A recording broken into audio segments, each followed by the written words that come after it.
You are about to enter the fantasy football show. Please stand by like a boss. Estás entrado al fantasía fútbol novelas. Espera con el patrón.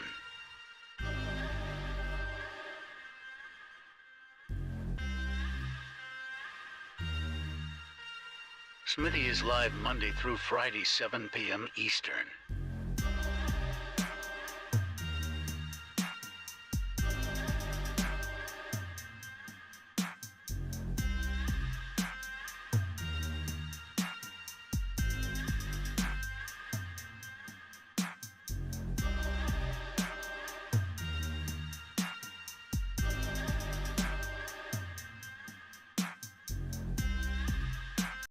Live from the FantasyFootballShow.com studios, it's the Fantasy Football Show live Monday through Friday, 7 p.m. Eastern. What is going on, good people? Thank you for joining me here on a Saturday evening, walking into week number 5. We're going to do the phone line thing, the voicemail thing, the news thing. You name it, we're doing it. We're getting you ready for your week 5 contest. And we've got a little bit of news to go over. Let me drop some of the news on screen right here. This is T. Higgins and Hayden Hurst, both listed as questionable for Sunday's game. Both are expected to play, which is fantastic news if you are a T. Higgins owner. We got some news about Alvin Kamara. We got some news about some other individuals. I'll plop all this stuff on screen. This is the next piece of news. Alvin Kamara, this is from Adam Schefter. Alvin Kamara, questionable for Sunday due to the rib injury and a few other nicks and injuries. Is expected to play versus the Seahawks as well. That is great news. Here's another piece of news for all of you looking for Tyreek Hill information. Tyreek Hill expected to play as well. This report coming from, I believe this one is Adam Schefter as well. Adam Schefter reporting that Tyreek Hill, quad, and Jalen Waddle, both Hill and Waddle. Let's see if I can get this one on screen too. Hill and Waddle, both listed as questionable for Sunday, are expected to play against the Jets, bearing any pregame setbacks. And let me just warn you that there are always potentially pregame setbacks.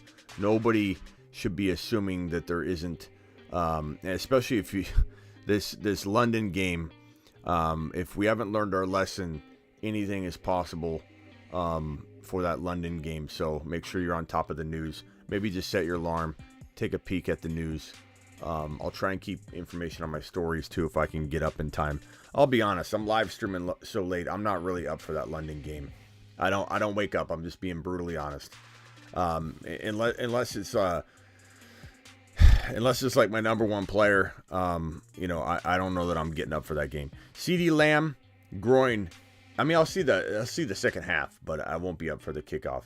CeeDee Lamb, groin, and running back Tony Pollard, illness, both listed as questionable for Sunday. Both are expected to play. A lot of good news. There isn't a lot of bad news breaking right now on Newswires. All that stuff is good. There's nothing that suggests anybody's out. I don't have any information or updates on St. Brown. I'll give you that information. Monty's looking more likely to play than not likely at this point. So Montgomery may put a little bit of a damper on the Khalil Herbert outing.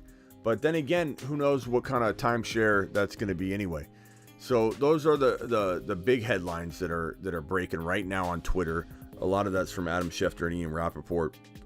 It's CeeDee Lamb, Tyreek Hill, Waddle, Alvin Kamara, all expected to play as of right now, barring any setbacks. We're going to do voicemails. We're going to do all kinds of stuff tonight. Let me get to the super chats real quick. The ones that are on screen. Who should you start at flex, Ayuk or Rashad Penny? Probably, I would say Penny's the safer of the two, but it's a coin toss, man. This is a definition of a 50-50 call. Ayuk could have that game at any moment, and he could have 2 or 3 games in a row that are duds. And every time you put Ayuk on the bench, he'll probably pop off for you. I'm going to say Penny. The fact that Penny's going to play, he seems maybe more healthy than Kenneth Walker at this point now, when it seemed to be the reverse a few days ago. But it looks like Penny's good to go. I'll make sure to stay on top of the news as the show moves along tonight too, in case something pops up and there's some unexpected injury update on someone like Penny or on St. Brown. I mean, these news reports have come in just like less than a half hour and 40 minutes ago, so it wouldn't shock me if we have one or two things that pop up. The last thing on Penny is he's not even on the final injury report, so Penny's probably your safest play of these two options. Jake with a super chat. Jake says pick 3: Olave, Pickens, Eli Moore, DJ Moore, and Gabe Davis.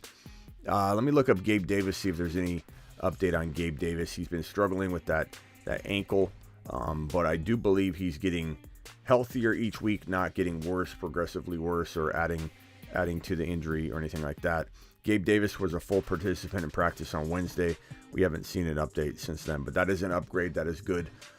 I'm ultimately saying, I'm going to say Olave, I'm going to say Gabe Davis, and then I'm going to say Pickens.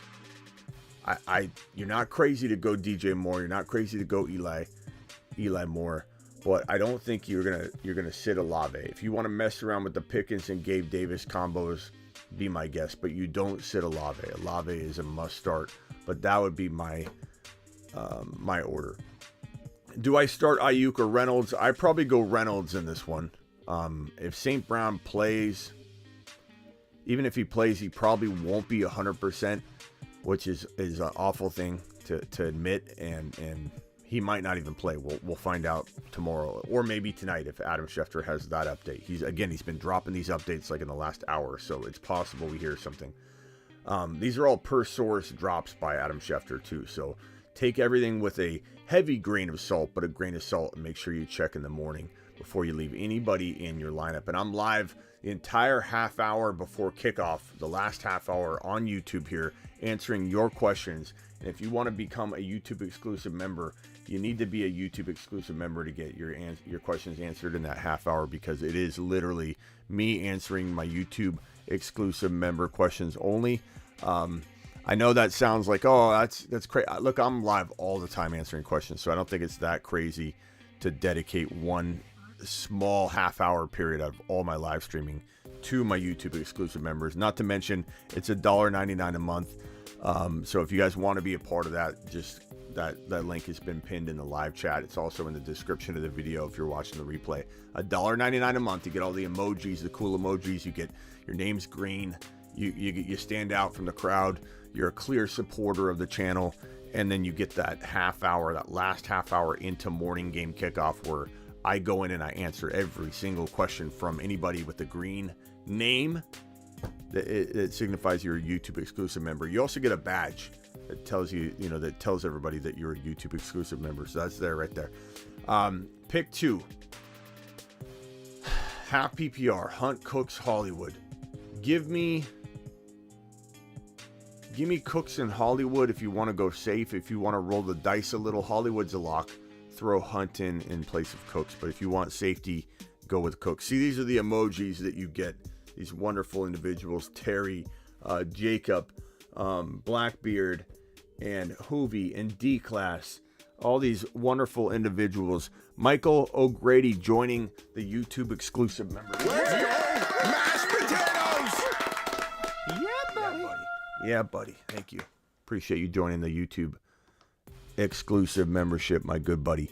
Brian Ibarra is in here. O'Grady, appreciate you.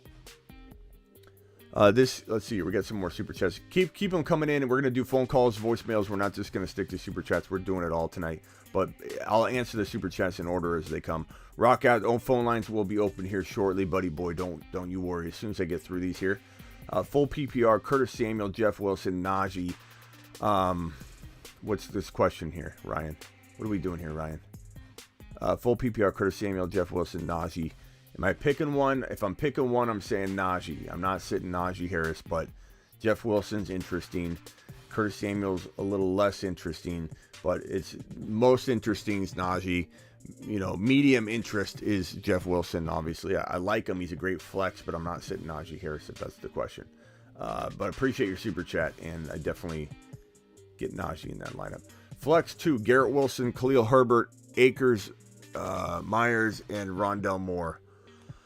Garrett Wilson and probably Khalil Herbert. If you don't like the idea of Montgomery being back, which is the rumor right now, you could go safe and go Garrett Wilson and Cam Akers. But I feel like I think even if Monty plays, I don't think he's coming in and just taking all the work. I think Khalil Herbert's going to be ultra involved. Not to mention Monty, it sounds like he's trying to rush back, and that could lead to further injury. So I myself would probably lean Herbert, but I think I'd wait until the morning to make this call. If you want to be safe right now, put Garrett Wilson and Cam into your lineup, and then make the decision in the morning if you want to swap it. You know what I'm saying? That might be the safer play. Non-PPR, flex one, Khalil Herbert, Cooks, or Coop.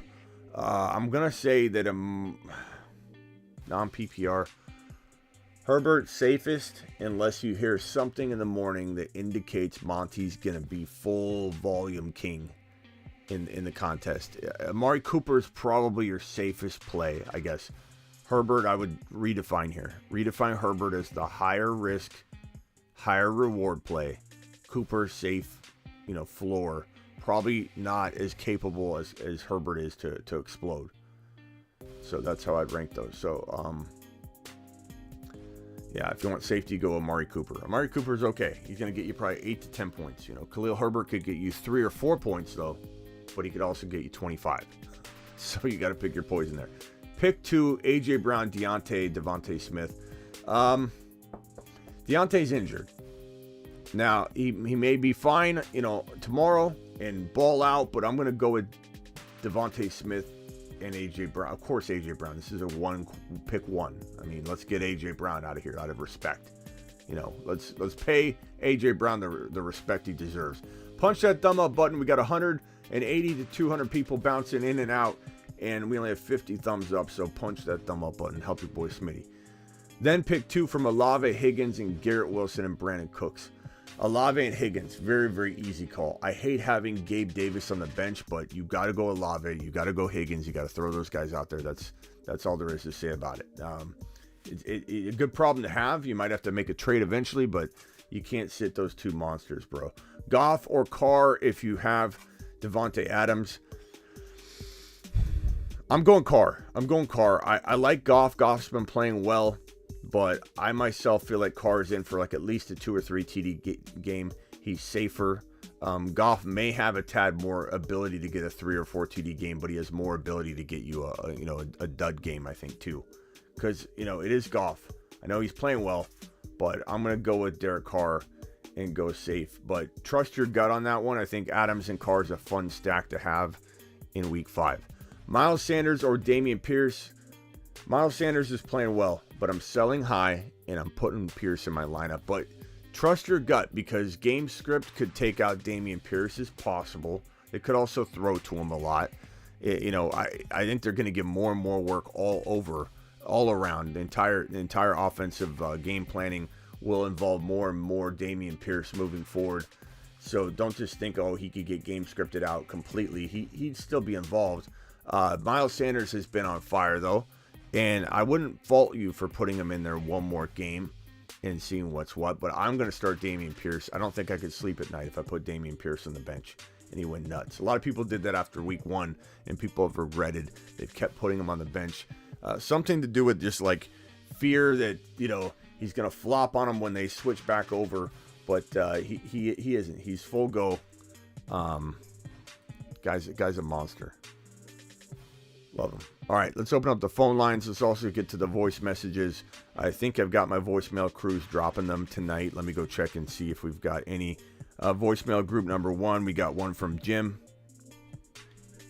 Yarley, who would you rather start for week 5? Chris Godwin or Hollywood Brown?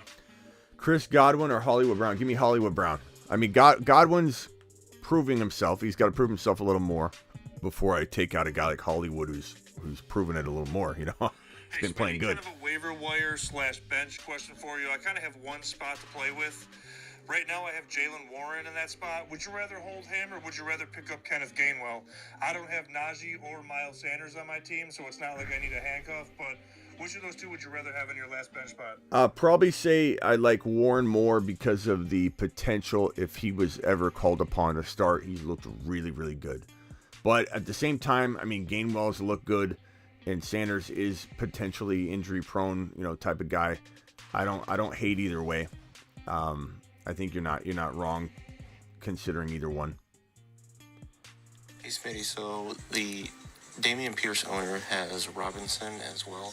Was thinking about doing a trade for Damian Pierce by doing ETN and maybe throw an Algier in there or a Khalil Herbert. What do you think about that? I don't think you're going to get that, but I certainly would try. There's no way I'm turning that down. Pierce all the way. I got a guy who really wants Joe Burrow. I sent him a trade for Joe Burrow for Swift and Aaron Rodgers.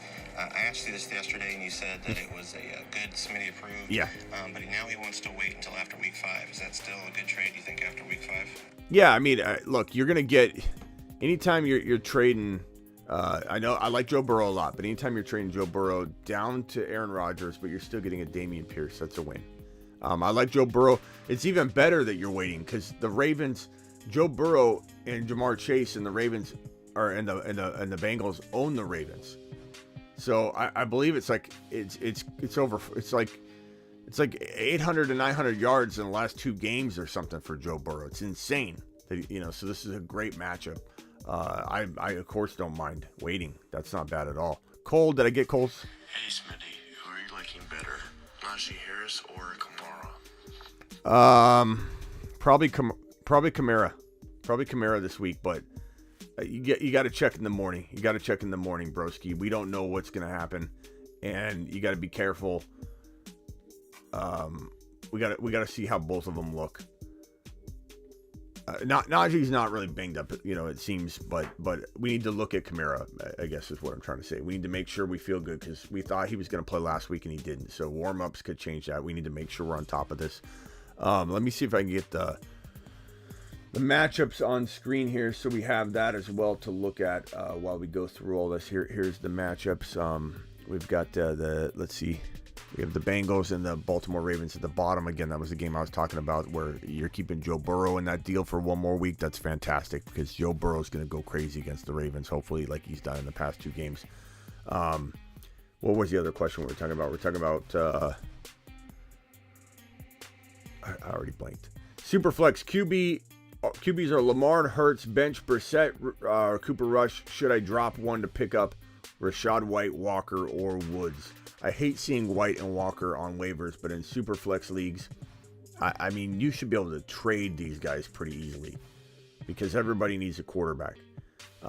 So I don't think in a Superflex I'm dropping either. I'm trying to make some trades, especially if you do like a 2-for-1. You trade Rush and a DK and you get a slightly upgraded wide receiver. Just go for slight upgrades. Don't get greedy.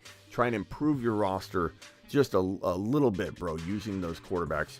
You probably are trying to get the world for him. You might be reaching too high. When you have a quarterback like Rush, borrowed time, nobody wants to give up something massive, and that's probably what your mind's going straight there. Use it in a very, very minute upgrade. An upgrade they might not even see as an upgrade. They might think it's even, or maybe they like your player better, but you're doing a small, minute upgrade. That's what that can get you. Thank you for the super chat. Jonathan Taylor for Derek Carr, Devontae Adams, and Kareem Hunt. Give me JT, bro. Give me JT. I don't know the quarterback situation, but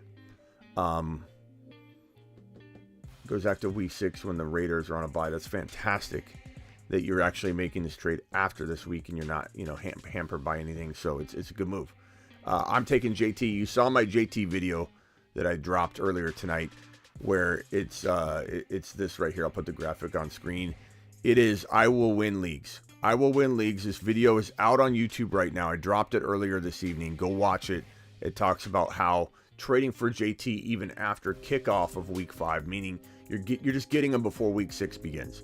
If you can't get him tonight or tomorrow morning in a trade, this video will resonate through the week as well and survive and live all week long because the video is about getting him before week 6 kicks off. And granted, you had a little bit of an advantage, we thought, right? Going into the Thursday game, if you traded for him while he was already sitting, that his owner was going to be like, okay, I'm going to give him away even cheaper because he's out and I could use something right now. You dropped the ball. I've been talking about it for a week and a half, 2 weeks now to trade for him. You dropped the ball. by not trading for him if you're looking to get him right now. However, you may have been saved by the fact that the Colts look so bad on offense, which I talk about in the video, and how that doesn't concern me as much as it does other people, because JT wasn't on the field, okay? The best player on the Colts roster wasn't on the field, so stop judging the Colts too harshly, saying, well, they look so awful. Of course they looked awful. Their number one weapon was out. They look awful anyway, but they looked a lot more awful than normal, and people need to stop looking at Thursday's game. And they're going to get back to running the football. And my point is, while it was thought by me to be a complete missed opportunity to not trade for him before kickoff of that Thursday night game when he was already sitting, I believe the fact that the Colts look so bad on offense, I think it's going to scare his owners into making it still a very, very good value. Maybe you could have got him a tad cheaper before week 5 kicked off, with his owner saying, here, take him while he's sitting out, give me something. They still might be like, okay, this offense looks so bad on Thursday, take him, I still don't want him, and you might be able to buy low. So very, very easy call for me. I'm definitely taking JT, as my video suggested, every single turn I can. Appreciate your super chat. This one's from Boys77. He says, start 2 in full PPR, Lamb, Godwin, Kirk, Olave. I'm going Lamb and Olave, but that's tough. I mean, you should be making trades because Godwin and Kirk have a lot of value, and I wouldn't blame anybody for going Kirk in this one. I don't know who you'd sit, though. You're going to sit Olave? Like, how do you sit Olave? How do you sit Kirk? How do you sit Lamb? Godwin might even have something to say about that eventually if he can prove healthy. I'm still not buying in totally, but Godwin looks okay, and part of the avoid for Godwin was we were avoiding him all, off season long at his high price tag, and look what he did. He sat, and he didn't help owners. So now, is it crazy to come back in while his value is a lot lower than it was on draft day and try and acquire him? Or if you owned him or drafted high, do you hold? Like, he could have value. He could gain value. Johnny lost Javonte and Patterson and Swift. That's a boatload, Johnny. Johnny, strike first. Keep your head up, bro. You got this. Daniel dropping a super chat. Dynasty question, Smitty. Would you trade Kenny Walker for Pickens and a 2024 second? I like Kenneth Walker. I love him, bro. I love him. But Pickens is the better player for the moment. Will that change? Could that change? Absolutely. Things change all the time. Don't think 2 weeks from now, if I'm talking about Kenneth Walker, it's something happened to Penny and he's rising up quickly. It can happen fast. Etienne and Walker look like a hot mess right now. Look like dog water right now. But could Etienne and Walker both be something week 8, week 9, week 10 on and not do anything for the next 3, 4, 5, 6? I mean, yeah. Don't cut Kenny Walker if you can help it. And especially don't cut Etienne if you can help it. Etienne is still a player I want to own in almost any league as a bench stash. Right now, reset your thinking. Etienne is no longer what we thought he was. He's not who we thought he was right now. Mainly because of situation. Not really because of him, but his situation. Situation is player. Player is situation. You can't separate the two. And right now, Etienne is Rashad White. Rashad White is Etienne. Finkel is Einhorn. Einhorn is Finkel.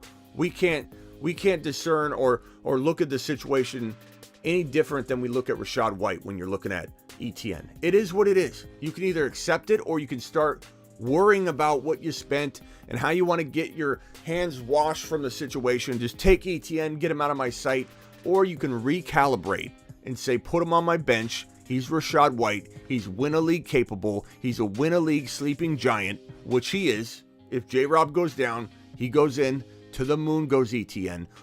Or you could trade him away and trade him for pennies on the dollar and regret it later if you want. That's not the course of action I choose for you. I'm choosing for everybody to stay calm and hold the man. Drunk Punch with a $10 hauler. Let's go! Mashed potatoes! Appreciate your $10 hauler, broski. 12-man PPR, Bridgewater, Chase, CD, Kamara, Hall, Goddard, Mike Williams, Olave, benches, Herbert, Zach Wilson, Jalen Warren, Corey Davis, Pacheco, Jameson Williams. Do I trade for a QB or just stream? Trying to think who you could trade, bro. I would probably say you have good trade value in Mike Williams right now. You have Olave. You kind of need you need your running backs, okay? You've got Chase, you've got CD, you've got Olave. You could potentially, I know he might be your flex or something. So I'm going to assume that you're starting Mike Williams as well as Olave because you say bench. Okay. So you're going to have to pull somebody up, and that could be frightening for you to be like, okay, who do I turn to as my new flex or whatever? But honestly, Mike Williams to upgrade into a Aaron Rodgers, to upgrade into you might even have to go the route of trading like a Khalil Herbert for a Stafford. Most people that have Stafford don't want him. They don't even want him. They'll take anything. And I believe you could probably get him without touching your lineup. If you're going to go after like an A-Rod or a Brady or someone like that, you're going to have to give up Mike Williams. If you're going to go after a Stafford, he might cost you Herbert. He might even get cut next week. Or he might be cut right now. So Stafford is a big risk, but a very decent buy low for somebody that's streaming QBs and has a real tough, road ahead quarterback-wise. Stafford's not ideal. Stafford's got a lot of risk, but if you're in your situation, drink the punch, I think you probably want to explore Stafford because he'll be the cheapest potential bounce back candidate you could find, even though he's loaded with all kinds of risk. His elbow could bother him all year. I'm certainly a little bit worried about him, to say the least, but he's somebody to go buy low. He's a decent buy low. Kirk Olave in the flex. Says Ramondre Kirk Olave in the flex. I'm going Olave, but Kirk is a very, very close second, and Ramondre's not too far off. I like Ramondre quite a bit, broski. All right, let's get the phone lines open. Call into the show. Call into the show.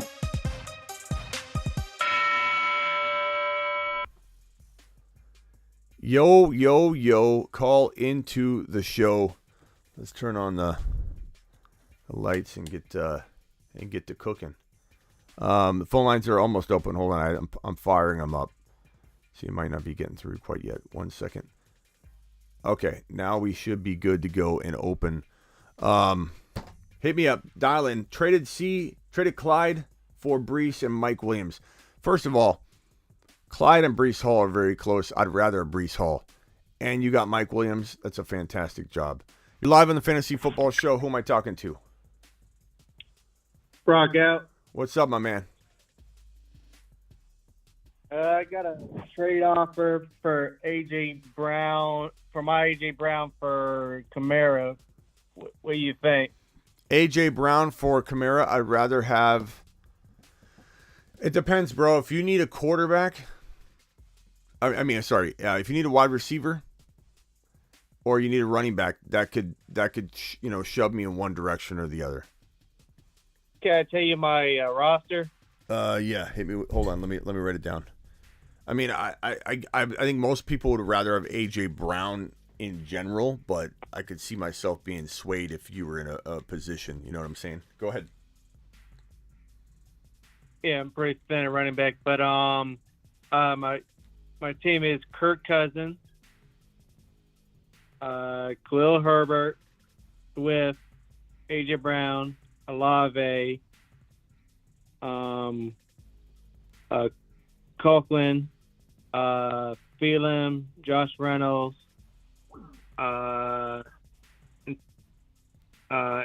A-Rob, B-Rob, Schultz, Pacheco, Zay Jones, MT. That's about it. So this is tough because it's not like you're stacked at wide receiver either, though, bro.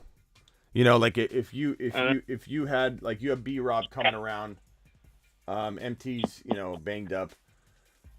I like Olave a lot, but Olave going into your wide receiver one is tough. Like, I love him as a secret weapon wide receiver too, but like going into your WR1, it's tough. I don't think it's bad either way. You kind of have a potential need in both situations, but because B-Rob's coming into his own, and he could maybe replace Khalil Herbert. I don't know. Who did you lose? Did you lose Javonte? Yeah. Yeah, I could tell you have like a vacancy here. Yeah, that's tough, bro. That's really tough. You might even be, if you could get more somehow, or if you could incorporate, like, let's say you incorporate a MT and you get somebody like Dylan or someone like, you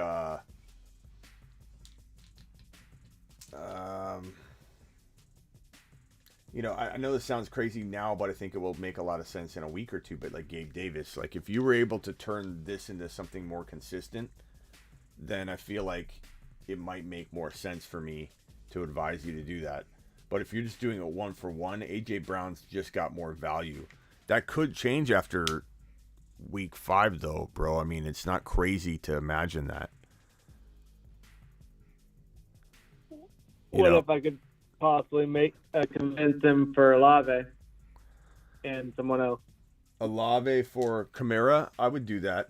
I love Olave, but I would take Kamara over Olave in your situation. I mean, I know everybody loves Olave, and I do too. But there's a time and a place to be like, okay, we can love them, but we still got to go after Kamaras and running backs whenever we get a chance to get them in that context. So yeah, Olave and Thielen, Olave and A-Rob. I don't know about B-Rob and Olave. I don't want to get rid of B-Rob just because we don't know what he's going to be. But at the end of the day, would I probably do that? I suppose.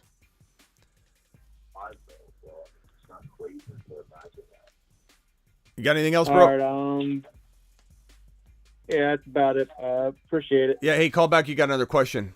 All right, I'll be here. All right, later. Isaiah, you're live on the Fantasy Football Show. What can I do for you, my man? What's up, bro?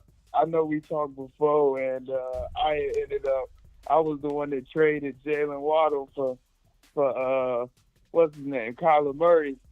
And so far, that trade's looking amazing. Just wanted to let you know. You traded Waddle for Murray, and you're liking it, you mean? Yeah, so far, yeah, it's looking good because it kind of saved me. Yeah, I mean it could burn you later.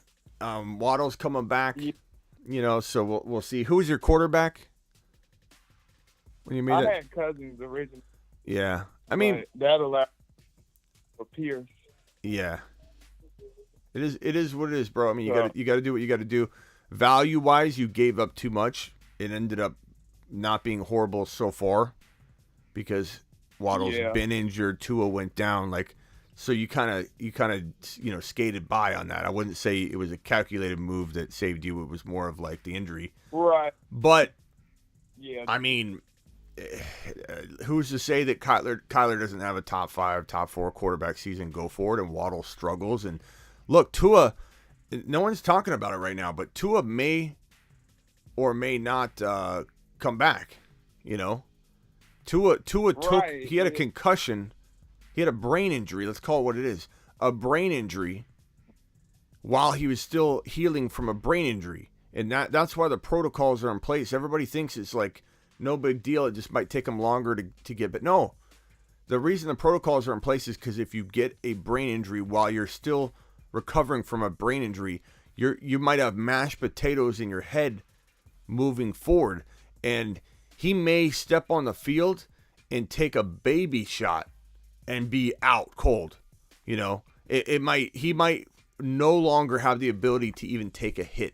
And they're not going to be able to practice that. He's going to go out there and he's going to get smashed. So, I could see this Waddle's value being a good sell high, but I'm not going to lie to you. If I remember correctly, this is a 1 QB league. You definitely didn't get enough. Yeah. That's for sure. But so far, so good for you. How's your team looking other than that? You got Pierce, you said? Yeah, I was able to trade Cousins for Pierce. So at this point, I'm with another question now. Cousins for Pierce? Wait, why are you guys making these weird trades in a 1 QB league? Like, number one, you honestly, like I said, a little bit of a little bit of a smack around on that. Let me take Kyler Murray, you take Waddle at the time. But then you go ahead and turn and just give someone an even bigger beating, and you take Dameon Pierce from him by giving him Kirk Cousins, your backup quarterback. That was a smooth move. So let's give you kudos and your flowers where your flowers are due. You did give up too much the Thanks. first, but you came in and you made an amazing move. So great job. And one move wouldn't have been done without the other, bro. So like, you know, everything happens for a reason. You wouldn't have Pierce for Cousins if you didn't do that first trade. So it is what it is. Kyler and Right. Pierce is better than probably Cousins and Waddle, bro. So you did good. At the end of the day, there's a couple people saying you take a lap, but at the end of the day, look what he did. Yeah, I just felt like that was my move at the time because I knew Godwin was coming back and I had him, so I was like, yeah, maybe I should get rid of Waddle. But now I'm kind of looking between, Jamal Williams is out there because of the Swift injury, so I was debating between him and Pierce. So I was wondering how you felt about that. Jamal Williams or Pierce? Well, bro, Yeah, I bro, got them both. one of them's got an empty gas tank. The other one's getting filled up. Like, I mean, they're not even comparable.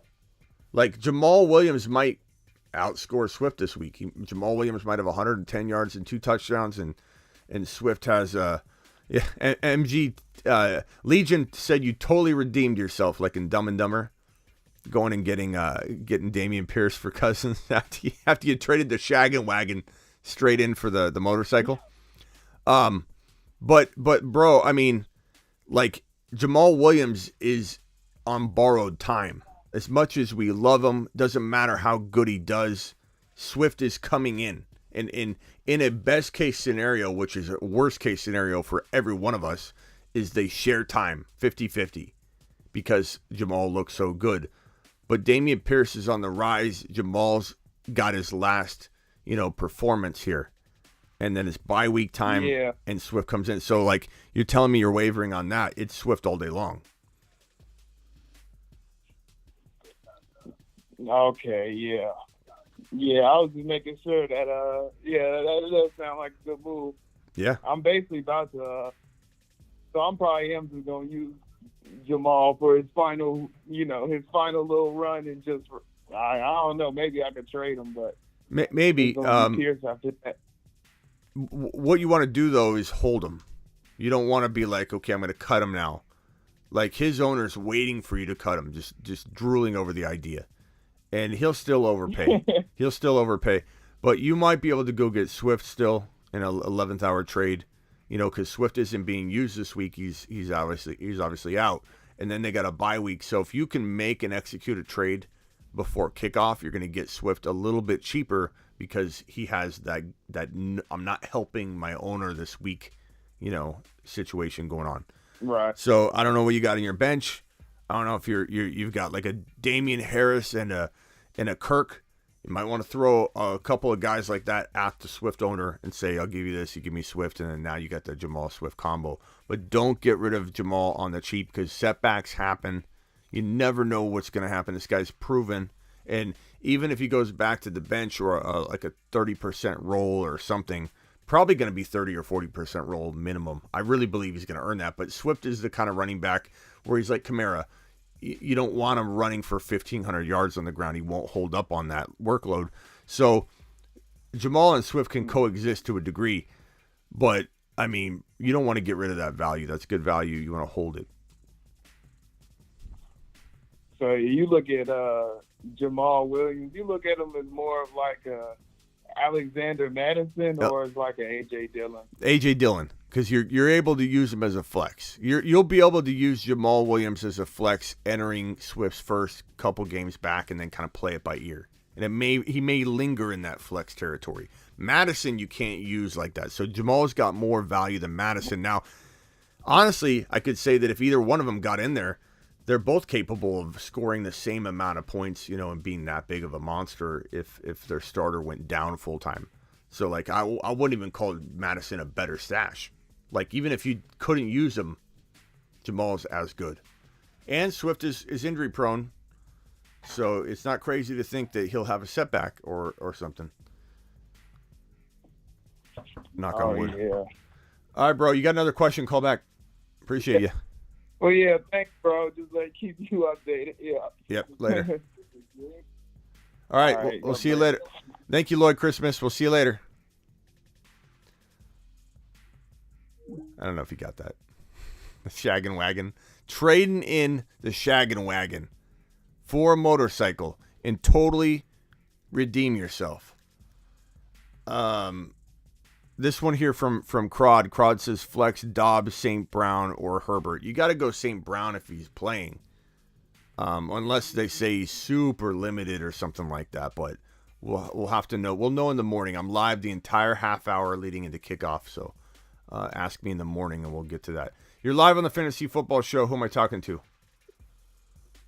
It's your boy Munoz. Smitty, what's going on? Munoz. What's up, my man?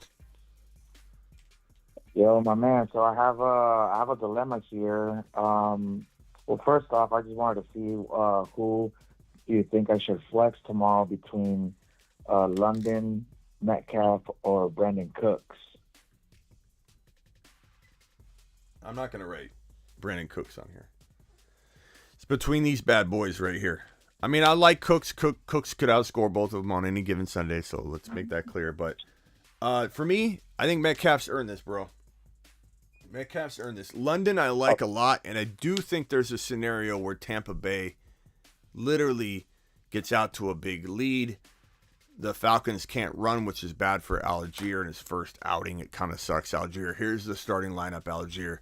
And then they hand him the keys. They put him on the track, and then they announce that the track's all tore up, and he's not going to even be able to take a lap on the track. That's Algier. It's like he goes against the Tampa Bay Buccaneers, his first go. They're going to have to throw the ball to begin with, and if the Bucs are up, they're going to be throwing a lot. So London's finally got an opportunity. Kyle Pitts would have if Kyle Pitts was playing. But Kyle Pitts being out is going to be bad too, though, because now everyone's going to focus on locking down London. I'm going Metcalf. I like London. It's not crazy to think he could have a good game. But Metcalf is a guy that just dropped serious wads all over the screen, bro. You gotta roll him out there. He earned it. Got you. And I just saw your video of possibly trading for JT, and I just wanted to give you like a roll down of my roster to see how I can possibly make a trade like that happen. You up for it? Yeah, hit me with it. All right. So I got Jalen Hurts as QB, Jamar Chase, Michael Pittman, Breece Hall, Josh Jacobs, Dallas Goedert, and then, of course, the three that I just mentioned to you, London, Metcalf, Cooks, and then Mike Boone and Will Disley, alongside with DeAndre Swift on my bench.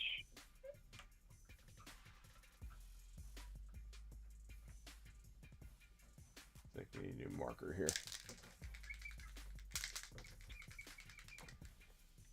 We might be out on this marker. I go through so many markers on this show. Bro, let's see here. You want JT. It's going to be really hard for you to get JT without using Swift. Let's try it with Jacobs. If you could trade Jacobs and DK or Jacobs in London for JT, I'm smashing it. And that might be possible. Like here's the thing is, man, I've heard crazier trades than this go down. I've seen them. So. Oh yeah, I've seen it too. My league, it's crazy the trades that you guys are pulling off. Yeah, and if anybody comes in here and says and just literally the same old thing, that doesn't happen in my league. Always happens. I see it constantly. And maybe, as I said in the JT video, maybe you, Bob, out there having the critical opinion of how low JT could be had or bought at, maybe your approach is worse than you think. Maybe you've laxed on your trade technique, and you need a little bit of retooling on your trade technique. You think you're great, right? You've been trading for years. I don't care how many years you've been trading. You get sloppy. Poppy gets sloppy. You need to work on your trade technique half the time. Number two, maybe there's a never trading Noah that owns JT. I can't help that either. Number three, maybe your entire league doesn't trade. I can't help that you chose to play in a league there where everyone's not even alive and they auto-drafted their team and they literally don't set their line. Like, I can't control that. But in a league where the owner's worried, which is about 80% of the leagues where JT what we're talking about here. 80% of all fantasy leagues, his owner's probably worried. 50% of them, I'm just making up arbitrary numbers, but these are numbers I feel are probably pretty accurate. I'd say 50% of all JT owners are in panic mode, and about 35 to 40% are literally they're delirious about it. And so you may fall into the 30% range. You may be in the upper range. I don't know. That's all going to be dependent on the owner of JT, and I can't control that. But I do know that I've seen Jacobs and DK. I've seen worse than that. I've seen people trade a player like Christian Kirk straight up for him. And I'm not trying to rip on Kirk, but I've seen it. I've seen a lot of trades get vetoed too because the owner freaked out, made a horrible trade, and the league was like, we can't let this stand. So it's not like the entire league felt that way too. The one JT owner had a knee-jerk reaction. He was probably sitting in an elevator, and one more try came on from Timmy T over the loudspeaker, and he got a little sentimental, he got a little upset, and he punched the button. And he traded you JT for your Christian Kirk. It happens all the time. So that could happen. And if you were to get JT onto this roster and Swift comes back, Hall starts breaking out, Hurts is balling, Chase is balling, Pittman bounces back, boom. Boom. And you have London or DK, whoever you don't trade. Try and trade London and Jacobs if you can. Try and keep DK. I like DK a little bit more because of the quarterback situation and how, I don't know, simplistic and minimalized Mariota's become in that offense. Cool. No, yeah, I mean, it has a lot of logic, especially because the owner of JT is 1-3, so maybe this trade could work. Yeah. So. All right, bro. Appreciate you. Awesome. Well, thanks, Smitty. Appreciate it. Yeah, later. All right, catch you later. Bye. All right, let's get these super chats. Do I start ETN against Houston? I have a Rashad White, Kenneth Walker, and B-Rob. B-Rob's not quite ready yet unless we hear something weird in the morning, like where you got to start ETN, I think. Rashad White's not bad. White or ETN White, you could go back and forth. Kind of a coin toss, to be honest. Go with your gut because I'm kind of indifferent between the two of those guys. Who to flex, one of the running backs or Dobbs? Probably go Dobbs. I'd probably go Dobbs, although I don't know how I feel about the London game, but I'd probably go Dobbs. Kind of want to start B-Rob and Godwin. Did you list Godwin anywhere? I don't see Godwin anywhere. I'm not sure if he's involved in this or what, but B-Rob's hard to start, bro. I don't know that you can just throw him out there. He probably needs some time. ETN's probably in line for more work than B-Rob, but who knows? Does anybody have the cojones to start B-Rob this week? Let me know. Let me know what you guys think in the chat. I certainly couldn't run him out there over ETN. And I know ETN has the ability to drop a 2-point game on you, but I feel like ETN's not phased out. It's just been pretty bad sledding for him so far, and I think he's still got a lot of upside. Breece Hall or Damian Harris? Give me Breece Hall. Give me Breece Hall. Disley, do I drop Walker or Boone and activate B-Rob from IR? I mean, you're going to probably have to activate him, or you could just wait if you don't need to make any moves. I'm not dropping Walker or Boone. I'd probably wait a week, bro. I'd probably wait a week.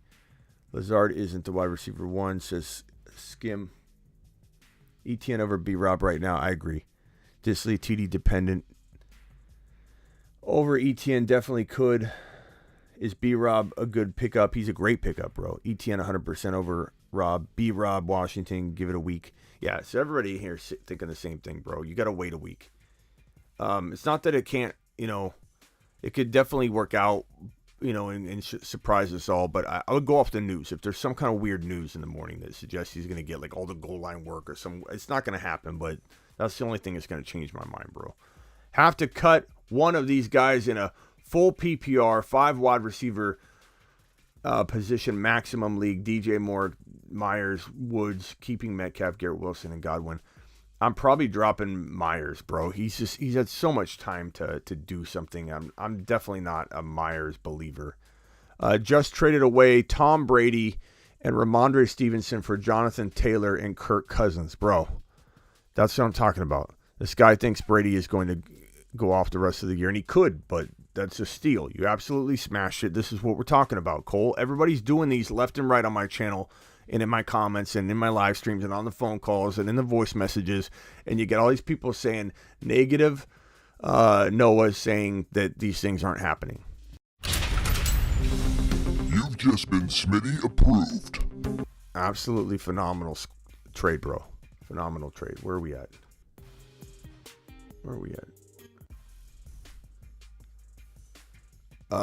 Drink got offered Goff for Mike Williams. You need a QB. I want more than for Mike Williams. I know Goff's playing well. It also depends who's your quarterback, bro. I already forgot who your quarterback is. I can't retain things like that. So much information goes in one ear straight out the other ear. But I mean, I don't know about that. You're live on the Fantasy Football Show. I got two of you on here. What's your name? Let's start with the first one that I added. Sorry. You talking to me? Yeah. Let's go with you first. Sorry, I added you both at the same time. So, what's your name? Hey, Smitty, what's up? Let me turn this in real quick. My name's Ryan, man. What's going on? What's up, Ryan? Hit me with your question. Let's keep it as fast as we can. I don't need too much of the backstory. Yeah. I got you. So I'm trying to run down my team. So I got Lamar Jackson, Jamal Williams, Damian Pierce, JJ, Pittman, Mark Andrews, St. Brown, and on the bench I got ETN, Gibson, Amari Cooper, Rashad Penny, B-Rob, Rashad White, and Curtis Samuel. I'm trying to figure out if I should I try to move somebody for a JT? Should I try to upgrade at running back, or should I just stay where I am? Can you read your team off one more time? Lamar Jackson, Jamal Williams, Damian Pierce, JJ, Pittman, Mark Andrews, St. Brown, and on the bench, ETN, got Gibson, Amari Cooper, Rashad Penny, B-Rob, Rashad White, and Curtis Samuel.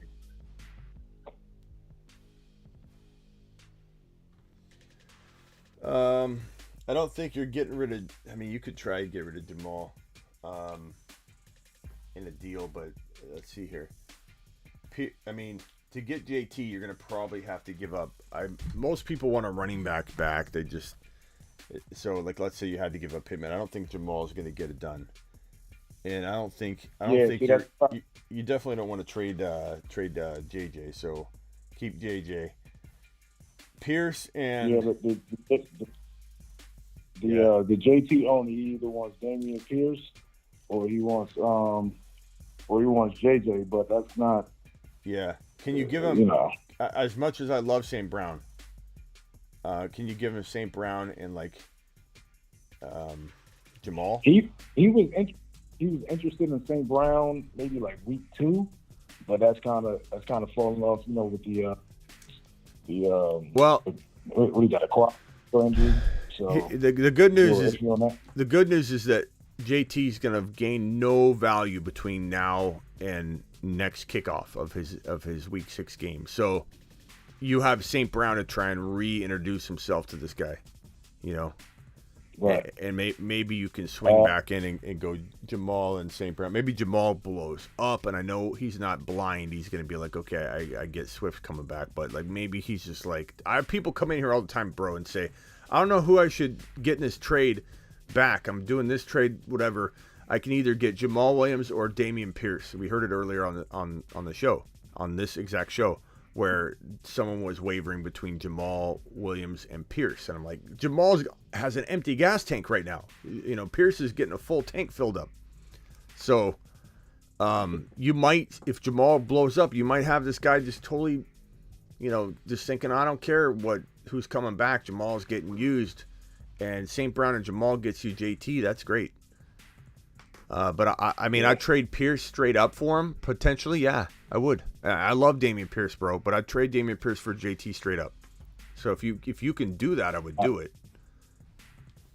Yeah, I might have to do that real quick before I get off. I'll tell you a story. You're the reason I got Damian Pierce, and I traded A-Rob. After week 1, the A-Rob owner dropped him to the wire, picked him up week 2, after he had that 15-point game to trade him straight up to Damian Pierce. So, attaboy.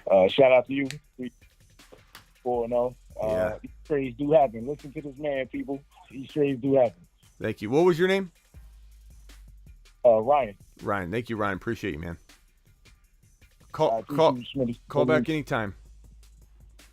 Yeah, I got you. All right. Who's next? I got you on the line here. Who am I talking to? What's up? What's up, Smitty? It's AB. Fabian? How you doing? AB. What's up? How you doing? So I just wanted to know two questions for you. One, AJ Dillon or Khalil Herbert tomorrow, 9 a.m. game? Well, Monty's probably back, is what we're hearing. So, as of this moment, I'm going to say put Dillon in and then monitor, the news. And be on my live stream, you know what I mean? In the morning, because I should have it up. I'm going to text you. I'm going to text you, too. I'm going to text you as well. Yeah, be careful on that. Be careful on waiting on just that, because that last hour, I'm live the whole time, so I can't get back inside that hour, but I'll be live on here talking about it. And my guess is that Monty's going to play, and we're not going to have any clarity. So if you're, my answer is to put Dillon in unless you hear something crazy, about, hey, Monty's going to be on a snap counter. They're running him out there as, as a fullback only. You hear something crazy, then you'll know Herbert should be in there. But I like Herbs. If we feel like Monty's barely going to be used, I still love Herbert. I think it's a good start. I think he could burn some people. That whole changing lanes and when you're on the freeway. It's like Herbert, everybody started him. They thought they were in the best lane, and then Herbert dropped a dud last week, so they're going to change lanes into an A.J. Dillon or whoever, and then all of a sudden that lane, Herbert lane's going to go zipping by and score a bunch of points, and you're going to be lane hopping, and it never works out well. But I do love Dillon, so this is a complicated question for me because Dillon is one of my favorite go-get players right now, especially for Javonte victims who lost Javonte Williams. Yeah, that was me. Yeah, he's got such a potential to actually score if Aaron Jones goes down, and that's not that crazy of a thought because he's an injury-prone player. If Aaron Jones goes down, this guy will score like you thought Javonte was going to score. And if Aaron Jones doesn't go down, he gets you what you paid on draft day, so you hold him, or he gets you what you pay in a trade right now, which is running back 2 value. He's getting lots of carries. He's getting totally overlooked. He's got 10 to 12 TD upside going forward. He could score 10 touchdowns from this point moving forward. That's how how much potential he has. Now he's not guaranteed for that. The potential is there. The volume is there for Dillon. Yeah, volume's definitely there. Even right now, but it would be even more so if like Aaron Jones went down. It would be this is a better. You would be considering him neck and neck with a healthy Javonte. So that's why he's my target player for people that lost Javonte, because he's cheap, he's got the upside, and he's got the floor built in no matter what happens if no injuries strike that starting lineup. Okay, and then I wanted to ask, so Taysom Hill and Njoku instead of Kyle Pitts this week at the tight end? I'd probably go Hill. It's a risk, man. It almost seems like when you start Hill, he doesn't do well. When you bench him, he goes off. So, you have that threat. And Njoku's probably safer. Like, you want safety, go Njoku. If you want to roll the dice and get maybe 2 points or get maybe 18. If you want 7 to 10, 11 points, maybe Njoku's your guy. But if you want that home run potential, Hill's, just because they've got to use him, man. And you don't know what kind of packages he's going to be in. I don't know. I like Hill, but Njoku's definitely safer if you want to go safe. All right, thank you. All right, man. Appreciate you. All right, bye. All right, I have somebody else on the line or no? I don't know if I do. Let me get to these super chats real quick. Drink, appreciate your question. Peter with a $10 holler. Let's go, mashed potatoes! Peter, appreciate you, buddy boy. Peter says, Mike Williams, Jamal Williams, or Ramondre. Starting Russ, Aaron Jones, Mixon, Waddle, Sutton, and Njoku. Bench, Isaiah Pacheco, A.J. Dillon. AJ Dillon on the bench, eh? Yeah, Aaron Jones, Mixon. Yeah. I mean, if you don't have a flex. You have Waddle, Sutton. You don't have a flex spot. You don't have you have 2 running backs, 2 wide receivers. Really, that's hard to imagine. New to the show. Appreciate your work. Thank you, Peter. Appreciate your super chat, by the way. If you couldn't tell by my standing ovation, I'm probably gonna say.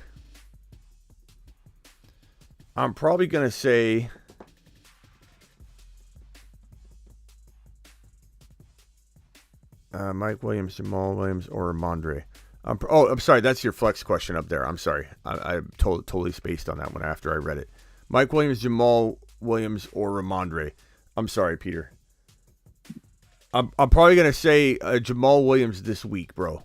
I like Mike Williams a lot, but Jamal Williams this week. But A.J. Dillon is also in consideration here. But I probably go Jamal on this one last ride before. I'm sorry, Peter. That was my fault. I read it wrong. Yeah, I'd probably go Jamal on one last ride into the sweet night, and I think he's gonna score a lot of points for you. But you're not crazy to want Mike Williams without Keenan Allen. I think he's a good play. Either one's a great play. I probably would have. I know this is going to be like rubbing salt in an open wound that has been stepped on over and over and over because that game was horrible. But I probably would not have started Cortland Sutton on a Thursday night when Thursday night games are always trash, bro. Always trash. I said that before the Thursday night game. So Peter, you must have found me on Friday night. I would have started Mike Williams in a heartbeat over Sutton, but neither here nor there. You found us. Pitch your tent, young man. And glad to have you.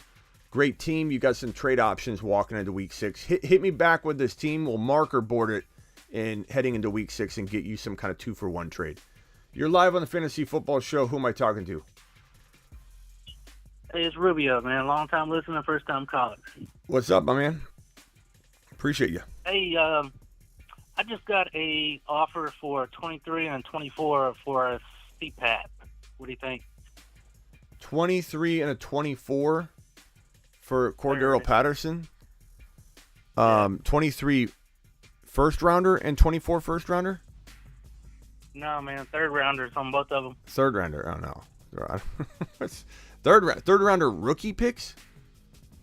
Yep. Who cares about third round rookie picks, man? Those are the picks that everybody's trying to trade at the end of the third round. They're like, anybody want them for 2024 picks? You know what I mean?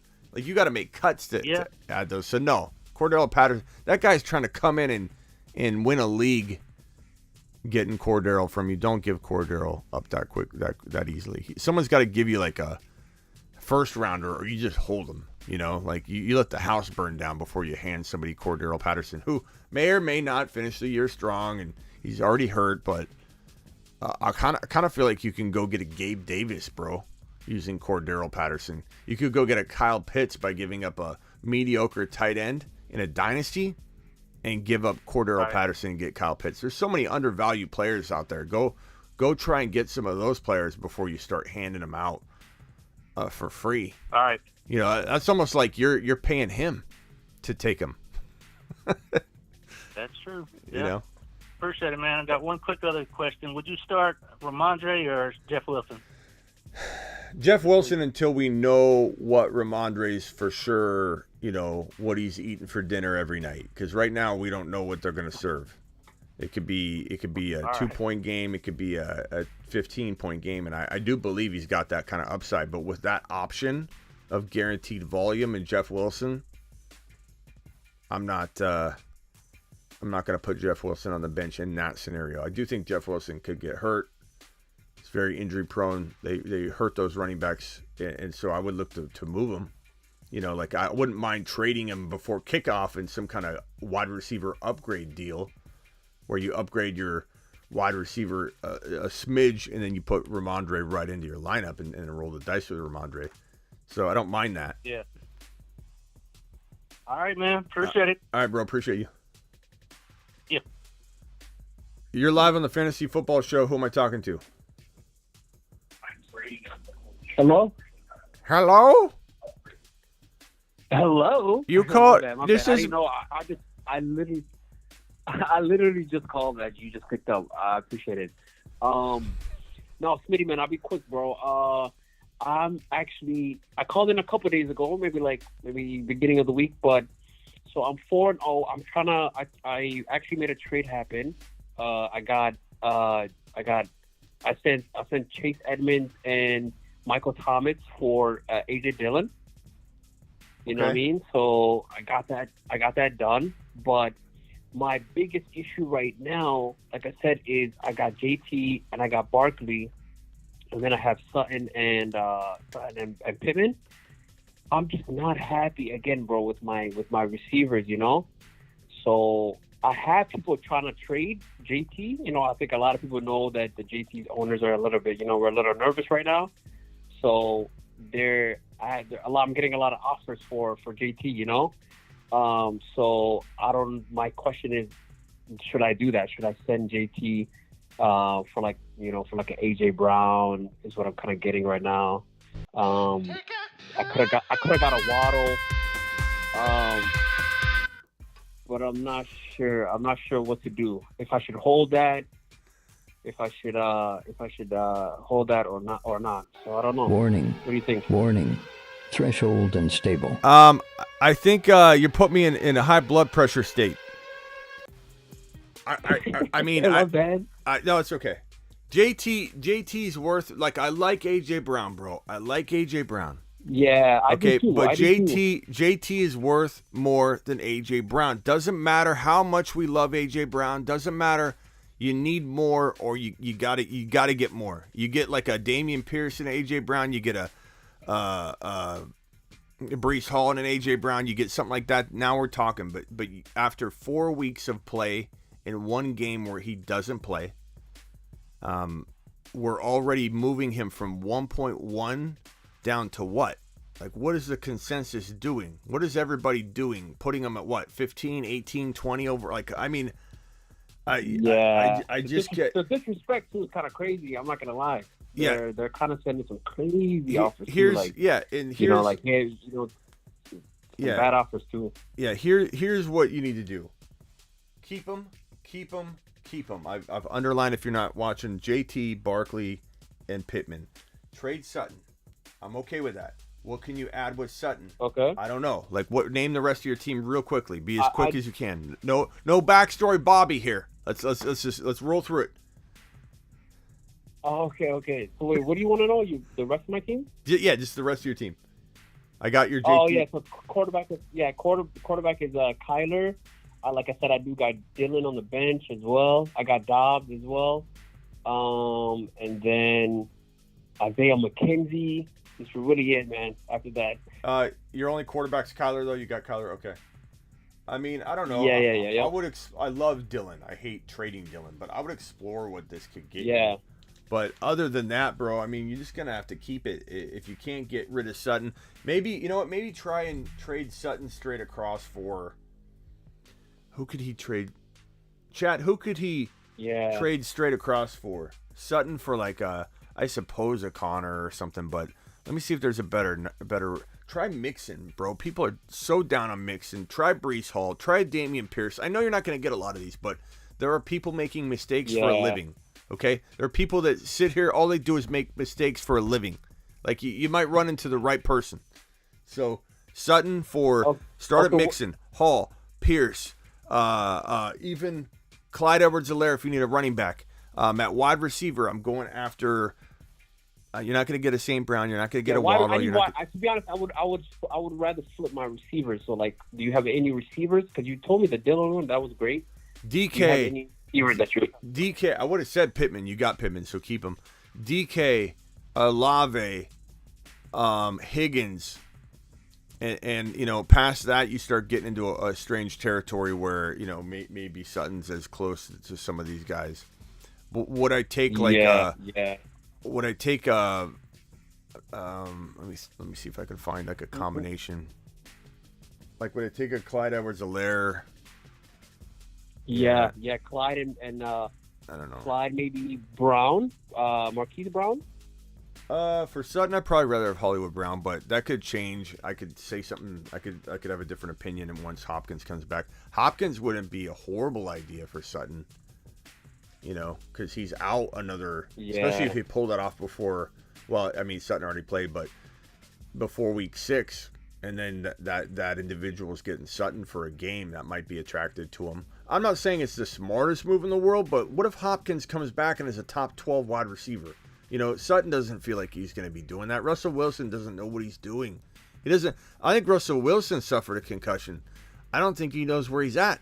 You know, when he went to, like, I give him props for some of his speech, you know, about how he's been counted out and he's never going to give up on himself. But then when he's like, you know, Bronco country, and then you know, all the high fives to the, you know, the fake fans when he's running through the tunnels, like, he's just irking me lately.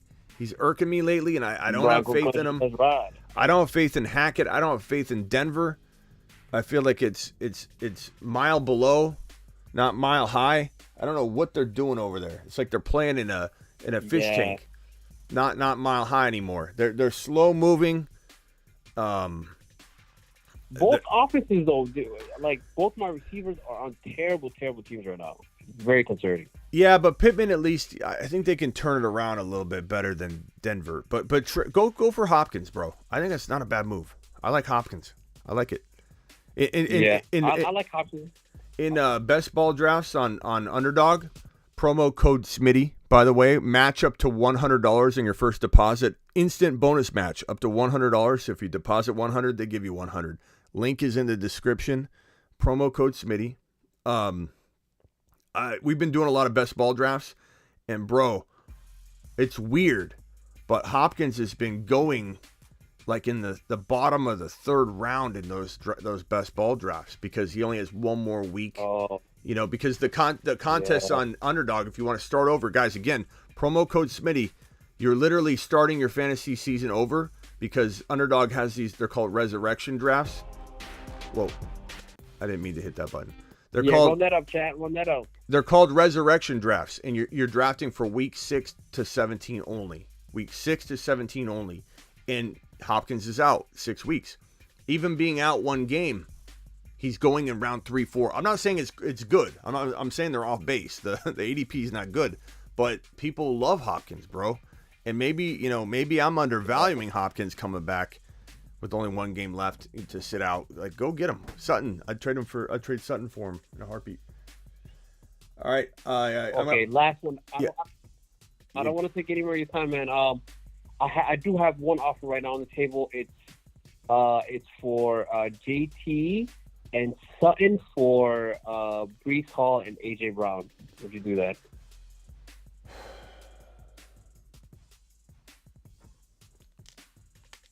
What does the chat think on that one? JT and Sutton for AJ Dillon. Oh, AJ Dillon, not AJ Brown, right? Yeah. JT and Sutton for Brown, yeah. AJ Brown and Brees Hall. Let's see what the chat says. Nick says no. Smitty, I ain't called the chat. I know. I'm gonna get a feel here. I'm kidding. I've got a hell yeah. I got a Hall. I got a no. I got a no. I got a no. I got a yes. I just want to see where everybody's standing on. The problem with this is that Hall's not here yet. He's not, as much as we want Hall to be ranked. I'm banking on it. Yeah.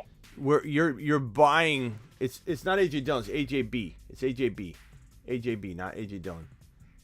We got more no's than we got yeses, but we got a couple yeses.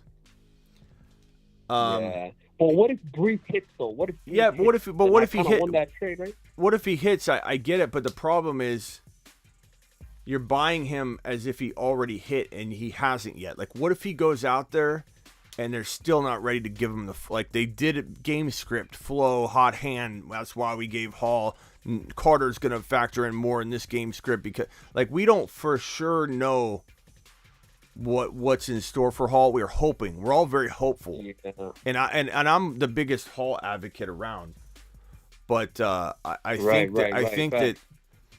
think this is tough because let me see if I can put this I wrote this where you can't read it. So it would be JT. Come on, Chad is kind of telling me right now. I'm not gonna lie. Well, no, they're going back and forth. Hall and AJB. Come on, So Chad. get Hall, then yes, AJB Brees, Hall closer than White, yes.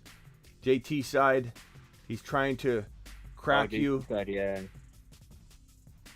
JT hasn't hit either. Brees plus AJ Brown for Sutton and JT. I'd keep JT. Yes, get Hall. Yeah, they're all over the place, bro. That's what I wanted to ask, because I felt like this was going to be a good question to ask the chat.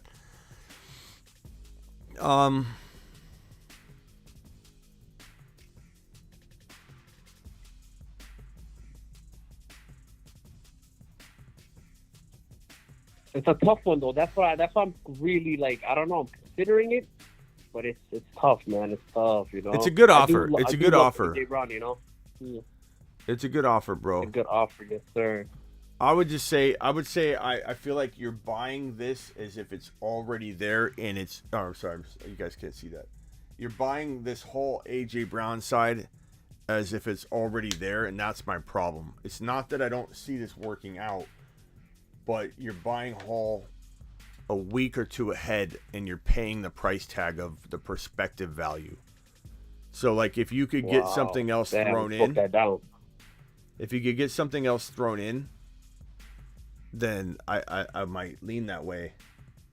Or if, like, you were to leave, if you were to leave Sutton out, let's say, not that he's such a big piece, but like then it starts feeling a little bit more fair. Like that, I think everybody could agree with this. And it's like, this is the weird part, is Sutton's not that good. Like, I don't even care about Sutton that much. He's okay.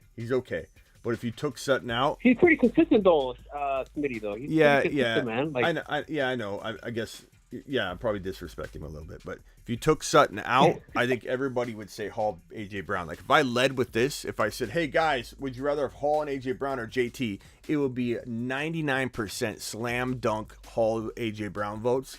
And then if I came in, this is the psychology in fantasy football, bro. This is psychology 101.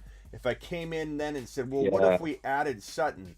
I bet you that the chat would have still been more on the Hall AJ Brown side, because it was the foot in the door phenomenon. You barely you got him to commit, and then you kind of changed the game a little bit. You put the foot in the door so the door couldn't close, and you threw Sutton out on the table, and everybody still said, I'd still do it.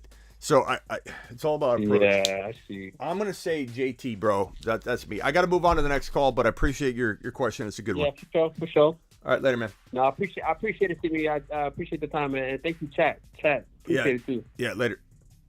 Okay, that was a good question though. I would lean JT, but I understand. I want Brees Hall and AJ Brown. I love both of them. Start 2, Deontay, DJ Moore, Dobbs. Start DJ Moore and probably Dobbs. Deontay's been banged up, but let's see how Deontay is right now. I think he's probably going to be okay, but he's been banged up.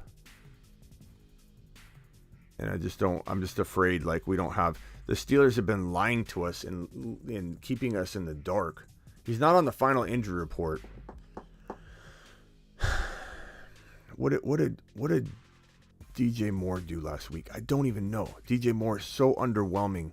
I don't even know what his stat line. I can't even remember what his stat line was at all last week. I have no clue. 11 targets? Really? 50 yards, no touchdowns though. 11 targets, 6 receptions. What awful connection. The two of these Baker and what an unbelievably bad connection.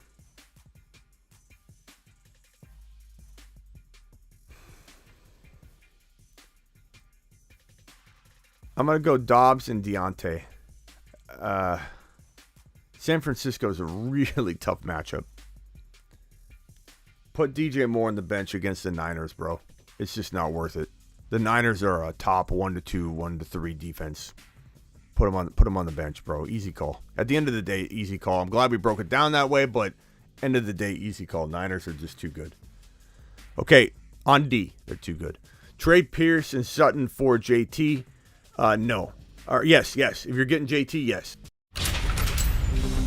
You've just been Smitty approved. I mean, you just saw us talk about this after you dropped your super chat, and so you kind of get a feel for how much I value the JT side in your trade.